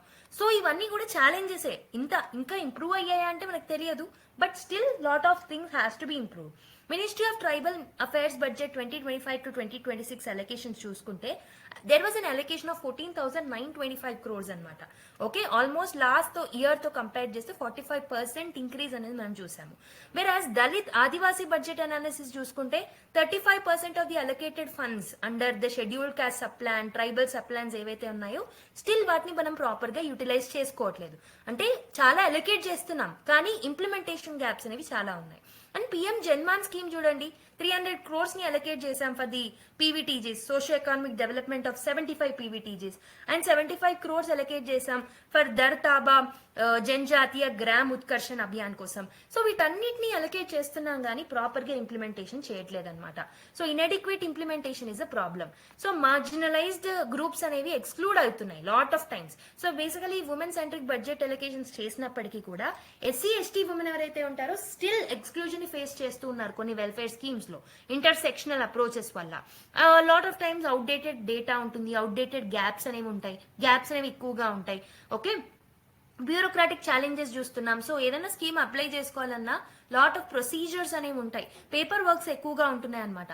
ఇన్ఫర్మేషన్ కూడా ప్రాపర్ గా అందట్లేదు. People are not knowing that these schemes are there. Okay, so more than 30% of the funds ఏవైతే మనం అలొకేట్ చేస్తున్నామో విమెన్ కి, మార్జినలైజ్డ్ విమెన్ కి, వాటన్నిటిని మనం ప్రాపర్ గా యూటిలైజ్ చేసుకోవట్లేదు ఎందుకంటే రెడ్ టేపిజం వల్ల. ఓకే, కమ్యూనిటీ ఇన్వాల్వ్మెంట్ అనేది కూడా చాలా లిమిటెడ్ గా ఉంటుంది. లాట్ ఆఫ్ టైమ్స్ మనము బాటమ్ అప్ అప్రోచ్ కన్నా టాప్ డౌన్ పాలసీ అప్రోచెస్ ని ఇంప్లిమెంట్ చేస్తున్నాం. దీనివల్ల మార్జినలైజ్డ్ విమెన్ ఎవరైతే ఉంటారో వాళ్ళు పార్టిసిపేట్ చేయలేకపోతున్నారు అనమాట డెసిజన్ మేకింగ్ లో, వెల్ఫేర్ ఇనిషియేటివ్స్ లో. దాని వల్ల కూడా ప్రాబ్లమ్స్ అనేవి క్రియేట్ అవుతాయి. నేషనల్ అండ్ గ్లోబల్ సినారియోలో మీరు చూసుకుంటే నేషనల్ కాంటెక్స్ట్ లో SC, SP and tsp allocations అనేవి అక్రాస్ మినిస్ట్రీస్ అండర్ యూటిలైజేషన్ అనేది చూస్తున్నాం నేషనల్ కాంటెక్స్ట్ లో. సో అవేర్నెస్ అనేది కూడా లేదు కమ్యూనిటీస్ లో, లోకల్ కమ్యూనిటీస్ లో. అందువల్ల ప్రాపర్ గా యూటిలైజ్ చేసుకోవట్లేదు. గ్లోబల్ లెవెల్లో బెస్ట్ ప్రాక్టీసెస్ మనం చూసినట్టయితే కెనడాలో జెండర్ బడ్జెట్ ని నేషనల్ బడ్జెటింగ్ లో ఇంటిగ్రేట్ చేసేసారు. స్వీడన్ లో జెండర్ రెస్పాన్సివ్ బడ్జెటింగ్ ని తీసుకొచ్చారు. వీళ్ళ దగ్గర నుంచి ఇలా సక్సెస్ఫుల్ మోడల్స్ ని మనం అడాప్ట్ చేసుకున్నా బాగుంటుంది. ఓకే, కానీ కొన్ని కీ ఛాలెంజెస్ అనేవి స్టిల్ ఎగ్జిస్టెన్స్ లో ఉన్నాయి. ఆ కీ ఛాలెంజెస్ ఏంటి అనేది మనం తెలియాలి. ఒకటి వచ్చేసి ఇంటర్సెక్షనల్ నెగ్లెక్ట్ చూస్తున్నాం. సో పాలసీస్ అనేవి ఇంటర్సెక్షనాలిటీని కన్సిడర్ చేయట్లేవు. Like caste, class, gender, tribal identity వీటన్నిటిని కూడా దృష్టిలో పెట్టుకొని పాలసీస్ ని మనం ఇంప్లిమెంట్ చేయాలి. Most of the time vulnerable groups ని మనం ఎక్స్క్లూడ్ చేస్తున్నాం. That is one problem. And transparency issues చూస్తున్నాం. మానిటరింగ్ సిస్టమ్స్ లో ట్రాన్స్పరెన్సీ అనేది అబ్సెంట్ అవుతుంది. ఇంకొకటి ఏంటంటే ఇన్స్టిట్యూషనల్ గ్యాప్స్ చూస్తున్నాం. పంచాయతీరాజ్ ఇన్స్టిట్యూషన్స్ లో ఎస్పెషల్లీ ట్రైబల్ రీజన్స్ ఏవైతే ఉన్నాయో వాళ్ళకి ప్రాపర్ పవర్ ఉండట్లేదు, ప్రాపర్ ఫినాన్సెస్ ఉండట్లేదు, ప్రాపర్ ఫంక్షన్స్ అనేవి అలొకేట్ చేయట్లేదు, ప్రాపర్ ఫంక్షనరీస్ ఉండట్లేదు. సో దీనివల్ల ఇన్స్టిట్యూషనల్ గ్యాప్స్ చూస్తున్నాం. ఇంకొకటి రూరల్ ఏరియాస్ లో ఏంటంటే వాళ్ళు రూరల్ ఏరియాస్ లో డిజిటల్ డివైడ్ అనేది ఎక్కువగా చూస్తున్నాం. అంటే అక్కడ డిజిటల్ లిటరసీ లేకపోవడం ఒక ప్రాబ్లం అయితే, ఇంకొకటి అందులో ఎస్పెషల్లీ ఉమెన్ ఎవరైతే ఉంటారో మార్జినలైజ్డ్ ఉమెన్ చాలా వరకు వాళ్ళు డిజిటల్ లిటరేట్ గా లేకపోవడం అనేది one of the biggest issue. Okay, social stigma in gender norms is another problem. So ప్రస్తుతం ఉన్న సోషల్ కస్టమ్స్ ఏవైతే ఉన్నాయో లైక్ సర్పంచ్ పతి సిస్టమ్ కానివ్వండి. ఓకే, సో ఇలాంటివన్నీ ఏంటంటే విమెన్ సర్పంచ్ ప్లేస్ లో ఉన్నప్పటికీ decisions are taken up by their husbands. So దీనివల్ల పాట్రియార్కియల్ నేచర్ అనేది ఎక్కువగా ఎన్హాన్స్ అయిపోయి విమెన్ యొక్క ఎంపవర్మెంట్ అనేది తగ్గిపోతుంది. కాబట్టి మనం ఏం చేయాలంటే లోకల్ గవర్నెన్స్ ని స్ట్రెంథన్ అప్ చేయాలి, పంచాయతీరాజ్ ఇన్స్టిట్యూషన్స్ ని ఎంపవర్ చేయాలి, వాళ్ళకి ప్రాపర్ అటానమీని ఇవ్వాలి, రిసోర్సెస్ ని ఇవ్వాలి, ఫంక్షనరీస్ ని మనము యాక్చువల్లీ కెపాసిటీ బిల్డింగ్ ని పెంచాలి, కెపాసిటీ బిల్డింగ్ ప్రోగ్రామ్స్ ని మనం తీసుకురావాలి. అండ్ అవుట్డేటెడ్ డేటా ఉంది కాబట్టి న్యూ సెన్సెస్ ని as soon as possible we have to conduct. Okay, దాన్ని బట్టి మనం డెసిజన్ మేకింగ్ అనేది చేస్తే బాగుంటుంది. Transparent monitoring mechanisms is very very important. ఇంటర్సెక్షనాలిటీని మనము అడ్రస్ చేయాలి. ఇలా lot of okay way forward ని మీరు మెన్షన్ చేయొచ్చు మీ ఆన్సర్స్ లో. అండ్ బ్యూరోక్రాటిక్ హర్డల్స్ ని తగ్గించడానికి సింప్లిఫైడ్ బ్యూరోక్రాటిక్ మోడల్స్ ని మనం డెవలప్ చేయాలి. ప్రొసీజరల్ డీలేస్ ని మనం తగ్గించగలగాలి. Community participation and community led approaches అనేవి ఇంపార్టెంట్. డిజిటల్ లిటరసీ ప్రోగ్రామ్స్ ని మనము ఇంప్లిమెంట్ చేయాలి. అవేర్నెస్ క్యాంపెయిన్స్ ని టార్గెటెడ్ గా ఇంప్లిమెంట్ చేయాలి. లైక్ ఎవరైతే బెనిఫిషరీస్ ఉంటారో వాళ్ళకి రీచ్ అయ్యేలాగా అవుట్ రీచ్ ప్రోగ్రామ్స్ ని తీసుకొస్తే బాగుంటుంది. ఇవన్నీ స్టెప్స్ ని మనం తీసుకురావడం వల్ల జెండర్ బడ్జెటింగ్ అనేది ప్రాపర్ గా ఇంప్లిమెంట్ అయ్యేలాగా మనం చూసుకోవచ్చు. ఓకే, సో నెక్స్ట్ ఆర్టికల్కి వెళ్దాం. How can India meet its rising power demand? Okay, GS3లో Indian economy, infrastructure, growth, employment ఈ టాపిక్స్ తో మీరు ఈ టాపిక్ ని లింక్ చేసుకోవచ్చు. ఇండియా యొక్క ఎలక్ట్రిసిటీ డిమాండ్ అనేది ర్యాపిడ్ గా గ్రో అవుతుంది, మనందరికీ తెలిసిందే. ఎందుకు అంటే first reason is economic growth. Economic growth కోసం మనం ఏం చేస్తాం? ఇన్ఫ్రాస్ట్రక్చర్ డెవలప్మెంట్ చేస్తాము, urbanisation, okay, industrial development, okay, ఇవన్నీ మనం డెవలప్ చేయడం వల్ల డెఫినెట్లీ పవర్ డిమాండ్ అనేది పెరుగుతుంది. So everything runs on power కదా, ఎవ్రీథింగ్ రన్స్ ఆన్ ఎనర్జీ కాబట్టి పవర్ డిమాండ్ అనేది పెరుగుతుంది. సెకండ్ థింగ్ ఏంటంటే క్లైమేట్ చేంజ్ ఇండ్యూస్డ్ స్ట్రెస్ ఏదైతే ఉంటుందో దాని వల్ల కూడా, ఫర్ ఎగ్జాంపుల్ టెంపరేచర్ రైజ్ అవ్వడం వల్ల will use lot of refrigerators, okay, air conditioners, వీటి యూసేజ్ అనేది పెరిగిద్ది. సో దాని వల్ల కూడా అగైన్ ఎలక్ట్రిసిటీ డిమాండ్ అనేది పెరుగుతుంది. అండ్ ఆల్సో ఎయిర్ కండిషనింగ్ యొక్క ఓకే సెక్టార్స్ లో ప్రతి దగ్గర ఎయిర్ కండిషనింగ్ యొక్క డిమాండ్ అనేది రైజ్ అవుతుంది. వీటన్నిటి వల్ల ఎలక్ట్రిసిటీ డిమాండ్ అనేది పెరుగుతుంది ఇండియాలో ర్యాపిడ్ గా. Okay, all India peak demand ఎంత ఉంది అని అంటే 250 గిగావాట్ ఉందన్నమాట on May 30, 2024. So 5% higher than the projections. So power shortages ని మనం అడ్రస్ చేయాలి అని అంటే of the last 2 years and for the future use, you have to come up with some sustainable growth. Sustainable growth ని మనం achieve చేయడానికి ప్రయత్నించాలన్నమాట. అంటే power demand ని నాన్ రెన్యూవబుల్ ఎనర్జీ సోర్సెస్ ఏ కాకుండా రెన్యూవబుల్ ఎనర్జీ సోర్సెస్ నుంచి కూడా మనము అడ్రస్ చేయాల్సిన అవసరం అయితే ఉందన్నమాట. అసలు ఎందుకు ఎలక్ట్రిసిటీ డిమాండ్ అనేది పెరుగుతుంది. What is driving it? ఒకటి వచ్చేసి ఎకానమిక్ గ్రోత్ అని చెప్పాను. So India is one of the fastest growing major economies కదా, కాబట్టి డెఫినెట్లీ మన ఇన్ఫ్రాస్ట్రక్చర్ డెవలప్మెంట్ కి, ఇండస్ట్రియల్ డెవలప్మెంట్ కి ఎలక్ట్రిసిటీ కన్సంప్షన్ అనేది ఎక్కువగా ఉంటుంది. ఓకే, సో దానివల్ల next lifestyle changes, urbanisation వల్ల, అర్బనైజేషన్ అనేది ఇంక్రీజ్ అవ్వడం వల్ల living standards of the people అనేది కూడా చాలా పెరిగిపోయాయి అనమాట. దీనివల్ల ఎక్కువ ఎలక్ట్రిసిటీ కన్జంప్షన్ అనేది చేస్తున్నాం. ఎస్పెషలీ మనకి ఎయిర్ కండిషనర్స్ లాంటి అప్లయన్సెస్ డిమాండ్ అనేది పెరిగిపోయింది. Climate change is another thing. So because of the rising temperatures, frequent గా క్లైమేట్ చేంజ్ వల్ల హీట్ వేవ్స్ అనేవి కలుగుతున్నాయి. దీని వల్ల కూడా పవర్ కన్సంప్షన్ అనేది పెరుగుతుంది. ఇండస్ట్రియల్ గ్రోత్, సో ఇండస్ట్రీస్ అనేవి ర్యాపిడ్ గా డెవలప్ అవ్వడం వల్ల lot of industries are energy intensive industries. So కాబట్టి ఓవరాల్ ఎలక్ట్రిసిటీ డిమాండ్ అనేది పెరుగుతుంది.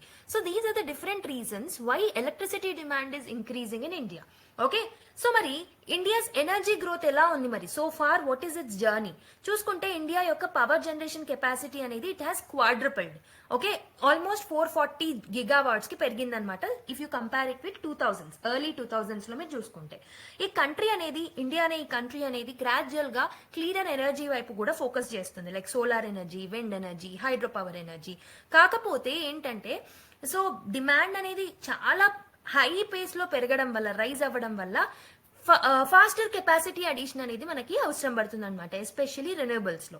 మరి what are the key challenges in meeting the power demand? మన ఈ రైజ్ అయ్యే పవర్ డిమాండ్ ని మీట్ అవ్వడంలో ఎలాంటి ఛాలెంజెస్ ని మనం ఫేస్ చేస్తున్నాం? ఒకటి వచ్చేసి seasonal demand spikes. Okay, so ఈ సీజనల్ డిమాండ్ అనేది పెరుగుతుంది. ఓకే, సో బేసికలీ ఏమవుతుందంటే, ఫర్ ఎగ్జాంపుల్ హీట్ వేవ్స్ అనేవి సడన్ గా స్ట్రైక్ అయ్యా అనుకోండి. సో హీట్ వేవ్స్ వచ్చిన సమయంలో పవర్ సప్లై సిస్టమ్ అనేది పెరగాలి, ఎందుకంటే there is a lot of use of the electricity consumption అనేది ఎక్కువగా ఉంటుంది హౌస్ హోల్డ్ అప్లయన్సెస్ లో, మిగతా వాటిలలో. Okay, transmission and distribution constraints అనేవి ఉన్నాయి. So that is another problem. Transmission infrastructure అనేది ఫాస్టర్ గా డెవలప్ అవ్వట్లేదు, ఫాస్ట్ గా డెలివరీ మెకానిజమ్స్ అనేవి పెరగట్లేదు, అండ్ థర్మల్ ఎనర్జీ మీద ఎక్కువగా డిపెండ్ అవుతున్నాం అనమాట. ఇండియా అనేది స్టిల్ కోల్ బేస్డ్ పవర్ మీద ఎక్కువగా డిపెండ్ అవుతుంది. మన సస్టైనబిలిటీ గోల్స్ ని మనం మీట్ అవ్వలేకపోతున్నాం అనమాట. That is another problem. Renewable projects లో చాలా డీలేస్ చూస్తున్నాం, బ్యూరోక్రాటిక్ హర్డిల్స్ వల్ల timely completion of the renewable projects అనేవి జరగట్లేదు అనమాట. అండ్ ఆల్సో స్టోరేజ్ ఇష్యూస్ అనేవి ఉన్నాయి, ఫ్లెక్సిబిలిటీ ఇష్యూస్ కూడా ఉన్నాయి. సో ఎనర్జీ స్టోరేజ్ సిస్టమ్స్ అనేవి సఫిషియెంట్ గా లేకపోవడం అనేది అనదర్ ప్రాబ్లం అనమాట. మరి ఇండియా అనేది క్లీనర్ ఎనర్జీని ఎందుకు ప్రయారిటైజ్ చేయాలి? So basically council on energy, environment and water ఇచ్చిన రిపోర్ట్ ప్రకారం, so it has highlighted that so basically failure to add 60 gigawatt of clean energy capacity by 2030, దీనివల్ల ఒకవేళ మనం 2030 కల్లా క్లీన్ ఎనర్జీ కెపాసిటీని 60 gigawatt కి పెంచకపోతే ఫెయిల్యూర్ అవుతుంది. దీంట్లో మనకి ఫ్రీక్వెంట్ షార్టేజెస్ అనేవి ఏర్పడతాయి అనమాట, పవర్ షార్టేజెస్, పవర్ కాస్ట్లు అనేవి కూడా చాలా పెరిగే అవకాశాలు ఉన్నాయన్నమాట. ఓకే, రిన్యూవబుల్ ఎనర్జీ ఏదైతే ఉంటుందో, సో రిన్యూవబుల్ ఎనర్జీ అనేది క్లైమేట్ చేంజ్ మిటిగేషన్ లో హెల్ప్ అవుతుంది, ఎనర్జీ సెక్యూరిటీని మెయింటైన్ చేయడంలో కూడా హెల్ప్ అవుతుంది. సో మనము రిన్యూవబుల్ ఎనర్జీ సోర్సెస్ వైపు అడుగు పెట్టాల్సిన అవసరం అయితే ఉందన్నమాట. ఓకే, ఇండియా యొక్క పవర్ డిమాండ్ ని మీట్ అవ్వడానికి ఎలాంటి స్ట్రాటజీస్ తీసుకురావాలి? సో కొన్ని షార్ట్ టర్మ్ స్ట్రాటజీస్, కొన్ని లాంగ్ టర్మ్ స్ట్రాటజీస్, కొన్ని మీడియం టర్మ్ స్ట్రాటజీస్ కూడా మనం తీసుకొస్తే బాగుంటుంది. షార్ట్ టర్మ్ ఏమున్నాయి? బేసికలీ థర్మల్ కెపాసిటీని ఎన్హాన్స్ చేయాలి. ఇమీడియట్ గా మనము కోల్ ప్లాంట్స్ ఏవైతే ఉంటాయో వాటిని ఫ్లెక్సిబుల్ గా యూజ్ చేయాలి in order to meet the immediate demand. However the limit the addition of new coal plants due to the environmental concerns ఎక్కువ అయిపోవడం వల్ల కోల్ ప్లాంట్స్ యొక్క అడిషన్ అనేది చాలా లిమిటెడ్ గా అయిపోతుంది అనమాట. సో ఎనర్జీ ఎఫిషియన్సీని మనం ఇంప్రూవ్ చేసుకోగలగాలి. సో ఎఫిషియంట్ అప్లయన్సెస్ ని ప్రమోట్ చేయాలి డిమాండ్ ని తగ్గించడానికి, గ్రిడ్ ఇన్ఫ్రాస్ట్రక్చర్ ని స్ట్రెంథెన్ అప్ చేయాలి, అండ్ ఆల్సో లోడ్ మేనేజ్మెంట్ ని కూడా, టైమ్ ఆఫ్ డే ప్రైసింగ్ ఏదైతే ఉంటుందో దాన్ని కూడా ఇంప్రూవ్ చేసుకోగలగాలి. ఇలాంటి స్ట్రాటజీస్ అనేవి షార్ట్ టర్మ్ స్ట్రాటజీస్ అనమాట. మరి లాంగ్ టర్మ్ స్ట్రాటజీస్ ఏమున్నాయి? So basically we have to accelerate the renewable energy projects like solar projects, wind, hydro projects, వీటన్నిటిని మనము ఇంక్రీజ్ చేయాలన్నమాట, వాటి యొక్క షేర్ ని ఇంక్రీజ్ చేయాలి. అండ్ డీలేలో ఉన్న రెన్యూవబుల్ ప్రాజెక్ట్స్ ఏవైతే ఉంటాయో వాటిని కూడా ఫోకస్ చేసి కంప్లీట్ చేయగలగాలన్నమాట. ఓకే, అండ్ స్టోరేజ్ సొల్యూషన్స్ లో మనం ఇన్వెస్ట్మెంట్ పెట్టాలి ప్రాపర్ గా. ఓకే, బ్యాటరీ స్టోరేజ్ సొల్యూషన్స్ ని మనం తీసుకురావాలి, పంప్డ్ స్టోరేజ్ హైడ్రో ప్రాజెక్ట్స్ మీద మనం ఫోకస్ చేయాలి, అండ్ పాలసీ ఇంప్లిమెంటేషన్ ని కాస్త స్ట్రెంథెన్ చేస్తే కూడా బాగుంటుంది అనమాట. నేషనల్ గ్రీన్ హైడ్రోజన్ మిషన్ లాంటివి ఇంప్లిమెంట్ చేయొచ్చు. అండ్ డొమెస్టిక్ మ్యానుఫ్యాక్చర్ ని బూస్ట్ చేయాలి. So instead of relying on other countries, domestic industries కి ప్రాపర్ గా సపోర్ట్ ఇచ్చి వాటి యొక్క మ్యానుఫ్యాక్చరింగ్ కెపాసిటీస్ ని పెంచాలి. And efficient distribution networks is another important thing. So transmission loss లేకుండా, డిస్ట్రిబ్యూషన్ లాస్ లేకుండా చూసుకోవాలన్నమాట. ఇవే కాకుండా టెక్నాలజికల్ లెవెల్లో పాలసీ రిఫార్మ్స్ అనేవి ఇంపార్టెంట్ అనమాట. So basically digital grid management అనే దాన్ని ప్రమోట్ చేయొచ్చు. అండ్ ఇందులో ఏంటంటే ఏఐ డేటాని, డేటా అనాలిటిక్స్ ని, వీటన్నిటిని మనం యూటిలైజ్ చేసుకొని ఓకే డిమాండ్ ని ఫోర్కాస్ట్ చేయాలి. ఎంత డిమాండ్ ఉంది పబ్లిక్ నుంచి, పవర్ డిమాండ్ ఎంత ఉంది, ఎఫిషియెంట్ గా గ్రిడ్ మేనేజ్మెంట్ ఎలా చేసుకుంటే మనం ట్రాన్స్మిషన్స్ లో లాస్ అనేది చూడము. ఇలాంటివి ప్రాపర్ గా డేటా అనలిటిక్స్ ని, ఆర్టిఫిషియల్ ఇంటెలిజెన్స్ ని యూస్ చేసి డేటాని సెగ్రిగేట్ చేసుకొని దాన్ని బట్టి ఎఫిషియెంట్ డెసిషన్ మేకింగ్ అనేది చేసుకోవాలి. Flexible power constraints, basically contract for difference అనేది మోడల్ ఏదైతే ఉంటుందో వాటన్నిటిని ఎంకరేజ్ చేయడం వల్ల రెన్యూవబుల్ ఎనర్జీ ప్రైసెస్ అనేవి స్టెబిలైజ్ అయిపోతాయి. Regional cooperation is another important thing. Okay neighbouring countries తో మనం కోఆపరేట్ చేయడం వల్ల ఎనర్జీ సెక్యూరిటీ అనేది మనకి ఎన్షూర్ చేసుకోవచ్చు. Green financing, public private partnerships, PPP projects ని మనము ఓకే ప్రమోట్ చేయడానికి what we can do is we can do the green financing అనమాట. గ్రీన్ ఎనర్జీ ప్రాజెక్ట్స్ ని ఫినాన్స్ చేయొచ్చు. డేటా ఇన్సైట్స్ మీరు చూసుకుంటే ఇండియా యొక్క power generation mix thermal sector నుంచి 56%, రెన్యూబుల్ ఎనర్జీ నుంచి 42%, న్యూక్లియర్ ఎనర్జీ నుంచి 2% మాత్రం మనం కాంట్రిబ్యూట్ చేస్తున్నాం 2024 డేటా ప్రకారం.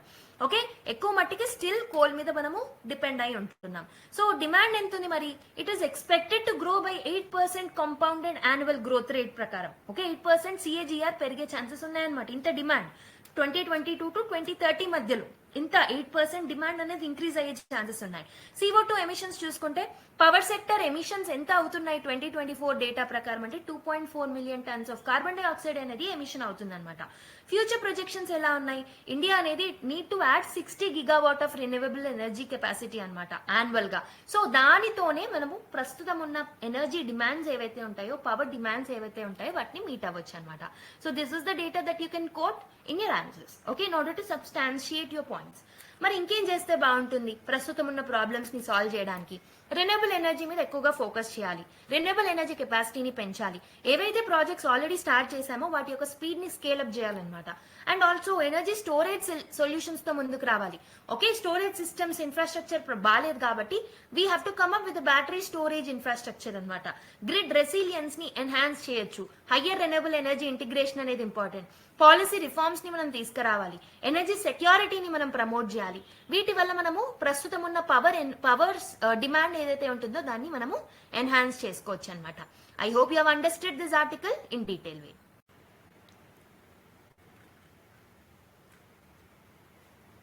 So next one, ISRO undocks SpaceX satellites in first attempt. ISRO undocks SpaceX satellites in first attempt అని 2 ఆర్టికల్స్ రావడం జరిగింది బేసిక్ గా. సో బేసికలీ 2 months అయిపోయింది, మనం డిస్కస్ చేస్తూ ఉన్నాం. Lot of time SpaceX mission గురించి నేను డిస్కస్ చేశాను మీకు గుర్తుంటే. ఓకే సో బేసికలీ January 16, 2025 నాడు దీన్ని కండక్ట్ చేశాం. Basically ISRO has conducted it. So ఏంటంటే space craft rendezvous and docking capacity, undocking కెపాసిటీని వీటన్నిటిని డెమాన్స్ట్రేట్ చేయడానికి SpaceX మిషన్ ని తీసుకొచ్చాం. Okay so basically undocking was executed at an altitude of 460 kilometres అనమాట సర్క్యులర్ ఆర్బిట్ లో. ఎట్ 45 degrees ఇంక్లినేషన్ లో undocking అనేది జరిగింది. సో వీటి గురించి నేను లాట్ ఆఫ్ టైమ్స్ మనం జనవరిలోనే డిస్కస్ చేశాం కాబట్టి I'm giving just an update. మరి ఇండియా యొక్క అచీవ్మెంట్ ఏంటి? India is a 4th country అనమాట. USA, రష్యా, చైనా తర్వాత సక్సెస్ఫుల్ గా ఇలాంటి డాకింగ్ టెక్నాలజీ, అన్డాకింగ్ టెక్నాలజీని డెమాన్స్ట్రేట్ చేయడంలో India is the 4th successful country అనమాట. డాకింగ్ అంటే ఏంటి? ఒక 2 స్పేస్ క్రాఫ్ట్స్ ఏవైతే ఉంటాయో అవి రెండింటిని మనం స్పేస్ లో టుగెదర్ చేస్తామన్నమాట. Docking is the process of 2 space crafts connecting together orbit లో ఉన్నప్పుడు.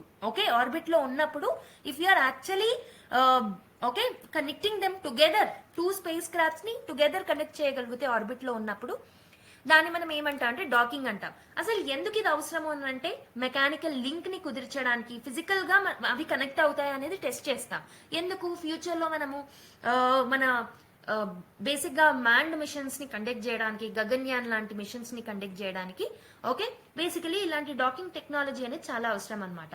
సో బేసికలీ స్పేస్ స్టేషన్స్ ని అసెంబుల్ చేయడంలో హెల్ప్ అవుతుంది, స్పేస్ క్రాఫ్ట్స్ ని రీఫ్యూయల్ చేయడంలో. ఓకే సో బేసికలీ వాటన్నిటిని డాకింగ్ చేయడం వల్ల we can actually send the fuel, refuel చేయొచ్చు. ఓకే అండ్ ఆల్సో క్రూని ట్రాన్స్ఫర్ చేయడంలో హెల్ప్ అవుతుంది docking technology. So 2 space crafts మధ్యలో సో బేసికలీ ఒక స్పేస్ క్రాఫ్ట్ నుంచి ఇంకో స్పేస్ క్రాఫ్ట్ కి ఒకే క్రూని మనము ట్రాన్స్ఫర్ చేయొచ్చు అనమాట. సో ఎవరైతే మెంబర్స్ అందులో వెళ్తారో, గగన్యాన్ మిషన్ అనుకోండి, రేపు పొద్దున గగన్యాన్ మిషన్ సక్సెస్ఫుల్ అవ్వాలి అని అంటే మనకి డాకింగ్ టెక్నాలజీ అనేది అవసరం ఉంటుందన్నమాట. సో ఫ్యూచర్ లో మనం తీసుకొచ్చే డీప్ స్పేస్ మిషన్స్ ఏవైతే ఉంటాయో వాటిలో కూడా డాకింగ్ టెక్నాలజీ అనేది హెల్ప్ అవుతుంది అనమాట. సో బేసికలీ అన్డాకింగ్ అంటే ఏంటి? So basically 2 connected space crafts ఏవైతే ఉంటాయో వాటిని సపరేట్ కూడా చేయాలి కదా. వన్స్ ఇప్పుడు ఫర్ ఎగ్జాంపుల్ ఫ్యూయల్ చేస్తున్నాం, రీఫ్యూయల్ చేసిన తర్వాత మళ్ళీ ఆ స్పేస్ క్రాఫ్ట్స్ అనేవి విడిపోవాలి కదా, దాన్ని మనం అన్డాకింగ్ టెక్నాలజీ అంటాం అనమాట. సో బేసికలీ స్పేస్ క్రాఫ్ట్స్ ని ఎర్త్ కి తీసుకొచ్చే కార్యక్రమంలో మనం అన్డాకింగ్ చేస్తూ ఉంటాము. ఆర్బిటల్ మాన్యువల్స్ ఏవైతే ఉంటాయో వాటన్నిటిని, ఆ మిషన్స్ అన్నిటిని మనం సక్సెస్ చేయడానికి మనకి undocking technology important. Okay, further independent operations ని మనం స్పేస్ క్రాఫ్ట్స్ ని తయారు చేసే సమయంలో కూడా మనకి అన్డాకింగ్ టెక్నాలజీ అనేది హెల్ప్ఫుల్ అవుతుంది. ఓకే, సో ఒక చిన్న యూపీఎస్సీ ప్రిలిమ్స్ క్వశ్చన్ ని మనం సాల్వ్ చేద్దాం based on this.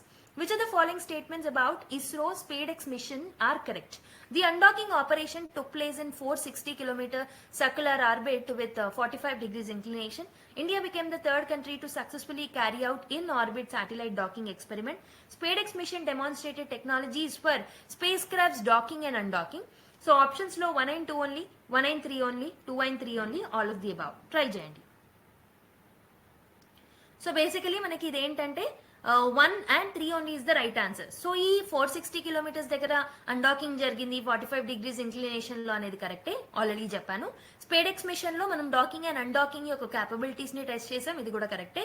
But India is the 4th country, not the 3rd country. కాబట్టి మనకి 2 ఎలిమినేట్ చేస్తే మనము all of the above eliminate చేయొచ్చు, 2 ఎలిమినేట్ చేయొచ్చు, ఆప్షన్ ఏ కూడా ఎలిమినేట్ చేయొచ్చు. So 1 and 3, that is option B is the right answer అనమాట. Okay, I hope you have understood. So USA, Russia and China tarvata India is the 4th country to demonstrate it. Okay, so next one is about hantavirus. So what is hantavirus and how does it spread అనేది మనం తెలుసుకోవాలి. Hanta అనేది it's a family of viruses that can cause severe and potentially fatal illnesses అనమాట. Humans లో severe ఇంకా fatal అంటే చనిపోయేంత వరకు కూడా ఈజీగా వెళ్ళిపోతారు అనమాట ఈ పర్టికులర్ వైరస్ అనేది సోకితే. ఓకే, దీంట్లో మనకి డిఫరెంట్ సిండ్రోమ్స్ ఉంటాయి. హంతా వైరస్ పల్మనరీ సిండ్రోమ్ ఉంటుంది. ఓకే, హెమోర్హాజిక్ ఫీవర్ విత్ రెండల్ సిండ్రోమ్ అనేది కూడా ఉంటుంది అనమాట. ఈ 2 types ఆఫ్ సిండ్రోమ్స్ అనేవి ఇందులో ఉంటాయి. సో అసలు ఇది ఎలా స్ప్రెడ్ అయింది? సో క్యారీడ్ బై రోడెన్స్ అనమాట. రోడెన్స్ అంటే ఏంటి? లైక్ కాటన్ ర్యాట్స్ ఏవైతే ఉంటాయో అవి, మైస్, రైస్ ర్యాట్స్ ఏవైతే ఉంటాయో ఇవన్నీ ఏవైతే ఉంటాయో ఈ హంటా వైరస్ ని స్ప్రెడ్ చేస్తూ ఉంటాయి అనమాట. సో దేని ద్వారా స్ప్రెడ్ చేస్తాయి? What is the mode of the transmission? So basically మనం ఏరోజోల్స్ ఏవైతే ఉంటాయో వాటిని ఇన్హేల్ చేయడం వల్ల, బేసికలీ ఈ రోడెంట్ యూరిన్ లో, డ్రాపింగ్స్ లో, సలైవాలో ఉన్న కంటామినేటెడ్ వైరసెస్ ఏవైతే ఉన్నాయో, ఈ హంటా వైరస్ ఏదైతే ఉంటుందో ఒకవేళ ఏరోజోల్స్ లో అది ఒకవేళ కంటామినేట్ అవుతే ఆ ఏరోజోల్స్ ని మనం ఇన్హేల్ చేసినప్పుడు ఇది వచ్చే అవకాశాలు ఉంటాయన్నమాట. సో రోడెంట్ వేస్ట్ తో కూడా మనం డైరెక్ట్ గా కాంటాక్ట్ అయినప్పుడు, లేకపోతే ఇన్ఫెక్ట్ అయిన రోడెంట్, ఇది రేర్ కేస్, ఒకవేళ అది మనం బైట్ చేసిన ఈ పర్టికులర్ డిసీజ్ వచ్చే అవకాశాలు ఉందన్నమాట. Okay, and disturbing contaminated materials during sweeping or cleaning infested areas will also cause this. Symptoms ఏంటి? ఇనిషియల్ ఫేజ్ లో ఫ్లూ లైక్ సిమ్టమ్స్ అనేవి ఉంటాయి, like fever, muscle aches, fatigue, ఇవన్నీ ఉంటాయి అనమాట. ఓకే, రెస్పిరేటరీ ఫేజ్ లో మనకి basically breath problem, shortness of breath అనేది ఉంటుంది, ఎక్కువ కఫింగ్ అనేది వస్తుంది అనమాట, చెస్ట్ టైట్నెస్ అనేది అనిపిస్తుంది. ఓకే, రెస్పిరేటరీ డిస్ట్రెస్ అనేది కలుగజేస్తుంది, అండ్ ఆల్సో కిడ్నీ ఫెయిల్యూర్ అయ్యే అవకాశాలు కూడా ఉన్నాయన్నమాట. హై రిస్క్ గ్రూప్లు ఎవరైతే ఉంటారో వాళ్ళు ఎవరు అనంటే రోడ్ అండ్ ఇన్ఫెస్టెడ్ ఏరియాస్ ఏవైతే ఉంటాయో అక్కడ వర్క్ చేసేవాళ్ళు, like farmers, construction workers, home owners, campers, వీళ్ళందరూ. వల్నరబుల్ గ్రూప్స్ ఎవరు అనంటే mainly definitely pregnant women are more vulnerable, children, immunocompromised individuals, old age people, వీళ్ళందరూ వల్నరబుల్ గ్రూప్స్. ఓకే, ఈజీగా attack అవుతారనమాట. సో ట్రీట్మెంట్ ఆప్షన్స్ ఉన్నాయి అనంటే antiviral treatment అనేది specific గా అయితే లేదు, కరెంట్లీ వ్యాక్సిన్ కూడా అవైలబుల్ గా లేదనమాట. So basically we have to focus on symptom management. So basically వాళ్ళకి సపోర్టివ్ కేర్ అనేది అందించవచ్చు, ఆక్సిజన్ థెరపీ, వెంటిలేషన్ మెకానికల్ గా ఇవ్వడం కొన్ని సివియర్ కేసెస్ లో, immediate attention or medical attention అనేది కూడా ఇంపార్టెంట్ అనమాట for early detection. This is about hantavirus. Okay, so next one, మనకి ఇక్కడ ఒక పిక్చర్ అనేది రావడం జరిగింది, మెల్టింగ్ గ్లేషియర్స్ అని చెప్పేసి. సో దాని నుంచి మనం ఈ పర్టికులర్ ఆర్టికల్ అనేది పిక్ చేసుకున్నాం, లైక్ ఎక్స్ట్రా డేటా అనేది ఇక్కడ యాడ్ చేసుకున్నాం. ఎక్కడ జరుగుతుంది అని అంటే మౌంట్ కెన్యాలో లొకేషన్ ఎక్కడ ఉంటుంది అని అంటే మౌంట్ కెన్యా నేషనల్ పార్క్ లో, కెన్యాలో, ఆఫ్రికాలో మనకి ఈ పర్టికులర్ ఈవెంట్ అనేది జరుగుతుంది. Melting of the glacier is happening at the altitude of highest peak in Africa, that is Mount కిలిమంజారోలో జరుగుతుంది అనమాట. సో మౌంట్ కిలిమంజారో అనేది it's a world heritage site, గుర్తుపెట్టుకోండి. అసలు గ్లేషియర్స్ అనేవి ఇంపార్టెంట్ కదా. అసలు మెల్టింగ్ ఆఫ్ గ్లేషియర్స్ అనేది ఎందుకు జరగకూడదు, so is it signifying the climate change, ఇవన్నీ మనం తెలుసుకోవాలి. అసలు గ్లేషియర్స్ అనేవి ఎందుకు ఇంపార్టెంట్ మౌంట్ కెన్యాలో? బేసికలీ అక్కడ వాటర్ సోర్సెస్ గా గ్లేషియర్స్ అనేవి హెల్ప్ చేస్తాయి అనమాట. సో నియర్ బై ఉన్న అగ్రికల్చర్ కి, కమ్యూనిటీస్ కి, ఈకో సిస్టమ్స్ కి ఈ గ్లేషియర్స్ అనేవి చాలా హెల్ప్ చేస్తూ ఉంటాయి. అండ్ ఈకలాజికల్ సిగ్నిఫికెన్స్ కూడా ఉంది గ్లేషియర్స్ కి. అక్కడ ఉన్న alpine ecosystems, unique alpine ecosystems ఏవైతే ఉంటాయో వాటికి సపోర్ట్ చేస్తూ ఉంటుంది అనమాట గ్లేషియర్స్ నుంచి వచ్చే వాటర్ కానివ్వండి, మిగతా ఈవెంట్స్ కానివ్వండి. ఓకే, అక్కడ ఉన్న ఎండమిక్ ప్లాంట్ స్పీసెస్ కి కూడా హెల్ప్ చేస్తూ ఉంటుంది water. And cultural and economic significance కూడా ఉంటుంది. అక్కడ ఉన్న లోకల్ లైవ్లీహుడ్స్ కి, ఈకో టూరిజమ్స్ కి కూడా అవి హెల్ప్ అవుతాయి అనమాట. సో ఇలా గ్లేషియర్స్ మెల్ట్ అవ్వడం వల్ల how it will lead to the climate change. Climate change వల్లనే బేసిక్ గా మనకి గ్లేషియర్స్ అనేవి గ్లేషియర్ మెల్టింగ్ అనేది జరుగుతూ ఉంటుంది. హీట్ అనేది పెరిగినప్పుడు డెఫినెట్లీ గ్లేషియర్స్ అనేవి మెల్ట్ అవుతాయి కాబట్టి. సో ప్రస్తుతం అయితే గ్లేషియర్స్ అనేవి ర్యాపిడ్ గా స్ట్రింక్ అవుతున్నాయి అనమాట గ్లోబల్ టెంపరేచర్స్ పెరగడం వల్ల. దీనివల్ల సీ లెవెల్ రైజ్ అవుతుంది ఆటోమేటిక్ గా. కోస్టల్ జోన్స్ లో ఉన్న ఆర్గానిజమ్స్ లైక్ మ్యాంగ్రూవ్స్ ఏవైతే ఉన్నాయో అవి డిస్టర్బ్ అవుతాయి, బయోడైవర్సిటీ డిస్టర్బ్ అవుతుంది. ఓకే, లోకల్ ఈకో సిస్టమ్స్ కి డిస్టర్బెన్స్ ఉంటుంది, అక్కడ ఉన్న పాపులేషన్ ఎఫెక్ట్ అవుతారు, ఫ్లడ్స్ వచ్చే అవకాశాలు ఉంటాయి, వాటర్ సెక్యూరిటీ అనేది ఉంటుంది సరౌండింగ్ కమ్యూనిటీస్ లో, సెక్యూరిటీ అనేది లూజ్ అవుతారు బేసికలీ. ఓకే, అగ్రికల్చర్, టూరిజం మీద డిపెండ్ అవ్విన వాళ్ళు ఎవరైతే ఉంటారో వాళ్ళు ఎక్కువగా సిగ్నిఫికెంట్ గా ఎఫెక్ట్ అవుతారు అనమాట. You can see the location of this Kenya. Okay, కెన్యాకి రైట్ సైడ్ లో సొమేలియా ఉంది. ఓకే, ఇంకో సైడ్ తంజానియా ఉంది, ఇంకో సైడ్ వచ్చేసి మనకి యుగాండా ఉంది. Here it is Lake Victoria. Okay, next article చూద్దాం. Supreme Court says each vote has its own value and recount must not compromise ballot secrecy అని చెప్పేసి ఒక స్టేట్మెంట్ అనేది సుప్రీం కోర్ట్ ఇవ్వడం జరిగింది. Let's see that. Supreme Court on ballot secrecy and vote recount ఏమి ఇచ్చారు, Supreme Court judgement ఏముంది, key highlights ఏమున్నాయి. సో బేసికలీ బ్యాలెట్ యొక్క సీక్రసీ అనేది సాక్రోసాంట్ గా సుప్రీంకోర్టు డిక్లేర్ చేయడం జరిగింది. అంటే ఒక డెమోక్రటిక్ ప్రాసెస్ లో మనకి ఈ బ్యాలెట్ యొక్క సీక్రసీ అనేది it's important thing, highest thing, pivotal importance అనేది దానికి ఉందన్నమాట. ఓకే, సో ఈ cannot be compromised even during the vote recount. Vote ని రీకౌంట్ చేసినప్పుడు కూడా బ్యాలెట్ యొక్క సీక్రసీని మనం కాంప్రమైజ్ చేయకూడదు. వాల్యూ ఆఫ్ ఈచ్ ఓట్ కి దాని యొక్క ఓన్ వాల్యూ అనేది ఉంటుంది అనమాట. ఎలక్షన్ అవుట్కమ్ ఎలాంటిది అయినప్పటికీ ఈచ్ ఓట్ కి దాని వాల్యూ అనేది ఉంటుంది అనమాట. ఈచ్ ఓట్ ని మనం ప్రొటెక్ట్ చేయడం very very important. So that is each vote will have its own sanctity అనమాట. అందుకే దాన్ని మనం ప్రొటెక్ట్ చేయాలి. Okay, so what is the conditions for the recount? అసలు రీకౌంట్ అనేది ఎప్పుడెప్పుడు కండక్ట్ చేయాలి అంటే, so basically recounting of vote అనేది ఆటోమేటిక్ కాదు. ఓకే, ఇది ఓన్లీ కొన్ని కండిషన్స్ లో మాత్రమే మనం దాన్ని రీకౌంట్ చేయాల్సిన అవసరం అయితే పడుతుంది. So the petition to set aside an election has material supporting facts.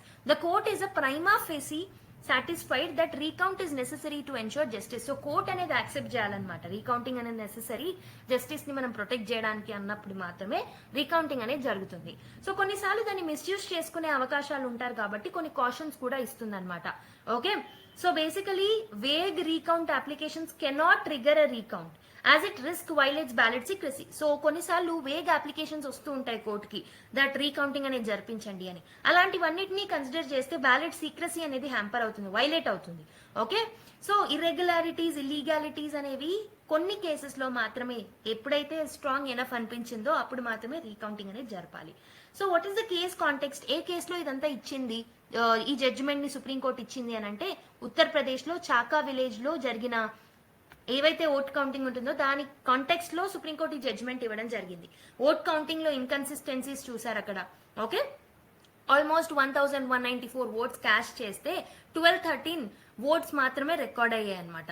Okay, so disputes, winner margin was 37 votes with a dispute of 19 votes. Almost 19 votes లో డిస్ప్యూట్ అనేది జరిగింది అనమాట. 37 votes తో విన్ అవ్వడం జరిగింది. అగైన్ ఇవన్నీ మనకి not important for the exam point of view. Just ఒక కేసులో సుప్రీంకోర్టు ఇచ్చిన జడ్జిమెంట్ ఏదైతే ఉంటుందో దాన్ని బట్టి మనము ఈ పర్టికులర్ ఆర్టికల్ ని పిక్ చేసుకోవడం జరిగింది.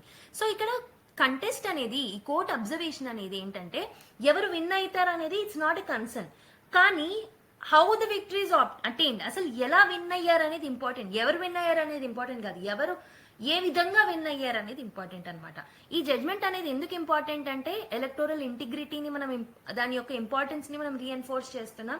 So this is the basic thing for the free and fair elections. Okay, so దీని త్రూ మనం జుడిషియల్ ఫ్రేమ్ వర్క్ ని స్ట్రెంథెన్ అప్ చేయొచ్చు, బ్యాలెట్ సీక్రసీని మనం ఎన్షూర్ చేసుకోవచ్చు అనమాట. Okay, so I hope you have understood. Next article, over 3,200 PMJAY hospitals must be penalised for fraud, regulation is required అని చెప్పేసి మనకి NHA ఒక స్టేట్మెంట్ ఇవ్వడం జరిగిందనమాట. సో బేసికలీ ఆల్మోస్ట్ 600 హాస్పిటల్స్ ఏవైతే ఉన్నాయో అక్రాస్ ఇండియా, సో వాటిని మనం సస్పెండ్ చేయాలి. And another 1,113 removed from the panel of the centre's flagship health insurance scheme, and penalties totalling 122 crores should be levied against 1,504 erratic hospitals according to the recommendations made by National Health Authority anti fraud unit. So National Health అథారిటీకి సంబంధించిన anti fraud unit ఏదైతే ఉంటుందో అది ఇచ్చిన statement ప్రకారం more than 600 hospitals ని మనము suspend చేయాలి డైరెక్ట్లీ, మోర్ దెన్ 122 crores ని మనం పీనలైజ్ చేయాలి అని చెప్పేసి వాళ్ళు చెప్పడం జరిగిందనమాట. Okay, that is why it was in the news. So ఇక్కడ ఏంటంటే PMJAY అనేది it provides an annual health coverage of 5 lakhs per family అనమాట. ఆల్మోస్ట్ పర్ ఫ్యామిలీ 5 లక్షల యాన్యువల్ రూరల్ హెల్త్ కవరేజ్ అనేది ఇస్తుంది అనమాట. So not rural, overall annual health coverage అనేది ఇస్తుంది అనమాట. దేనికి మెయిన్లీ అంటే సెకండరీ అండ్ టెరిషరీ హాస్పిటలైజేషన్ ఏదైతే ఉంటుందో దానికోసం ఇస్తుంది అనమాట. దీంట్లో ఆల్మోస్ట్ 12.37 crore ఫ్యామిలీస్ బెనిఫిట్ అవుతూ ఉంటాయి. ఎవరైతే ఎకనామికలీ అండ్ వల్నరబుల్లీ బాటమ్ పొజిషన్ లో ఉన్నారో, and the bottom 40% of the Indian population ఎవరైతే ఉంటారో వాళ్ళందరూ దీని ద్వారా బెనిఫిట్ అవుతూ ఉంటారనమాట. Okay, so basically this is a flagship rural housing scheme. So basically panel flags gaps in implementation of central rural housing scheme. So ఇక్కడేమో PMJAY, ఇక్కడేమో మనకి రూరల్ హౌసింగ్ స్కీమ్స్ లో కూడా కొన్ని ఇంప్లిమెంటేషన్ గ్యాప్స్ ఉన్నాయని చెప్పేసి పార్లమెంటరీ స్టాండింగ్ కమిటీ ఇవ్వడం జరిగిందనమాట. Okay, parliamentary standing committee on rural development ఏదైతే ఉంటుందో అది గవర్నమెంట్ ని అక్యూజ్ చేసింది. ఎందుకనంటే జెన్యూన్ బెనిఫిషియరీస్ ని మీరు ఐడెంటిఫై చేయట్లేదు అని. So it's a flagship rural housing scheme అనమాట. ప్రధాన మంత్రి ఆవాస్ యోజన గ్రామీణ్ ఏదైతే ఉంటుందో దాంట్లో అవకతవకలని చూసారనమాట. So centre is providing assistance of almost 1.2 lakh per unit అనమాట. ఒక యూనిట్ కి, ఒక హౌస్ కి ఆల్మోస్ట్ 1.2 lakh rupees ఇస్తుంది అనమాట, ప్లేన్ ఏరియాస్ లో ఉన్న హౌసెస్ అయితే. వేరాజ్ మనకి నార్త్ ఈస్టర్న్ స్టేట్స్ లో అయితే 1.3 lakhs ఇస్తున్నారు. Like Uttarakhand, Himachal Pradesh, Jammu and Kashmir and Ladakh లో కూడా 1.3 lakhs అనేవి ఇస్తూ ఉన్నారనమాట. హిల్లీ ఏరియాస్ లో, నార్త్ ఈస్ట్ స్టేట్స్ లో, అలాంటి ఏరియాస్ లో. Okay, so I hope you have understood. So with this we have completed the discussion of the important articles from today's Hindu newspaper. I hope you have enjoyed this particular analysis. Next class లో మళ్ళీ కలుద్దాం. So మీరు ఇక్కడి వరకు చూసినట్టయితే మీకు video నచ్చినట్టయితే like చేయండి, and also give your feedback to the comment box. Next class లో మళ్ళీ కలుద్దాం. Until then, take care, bye and keep smiling everyone.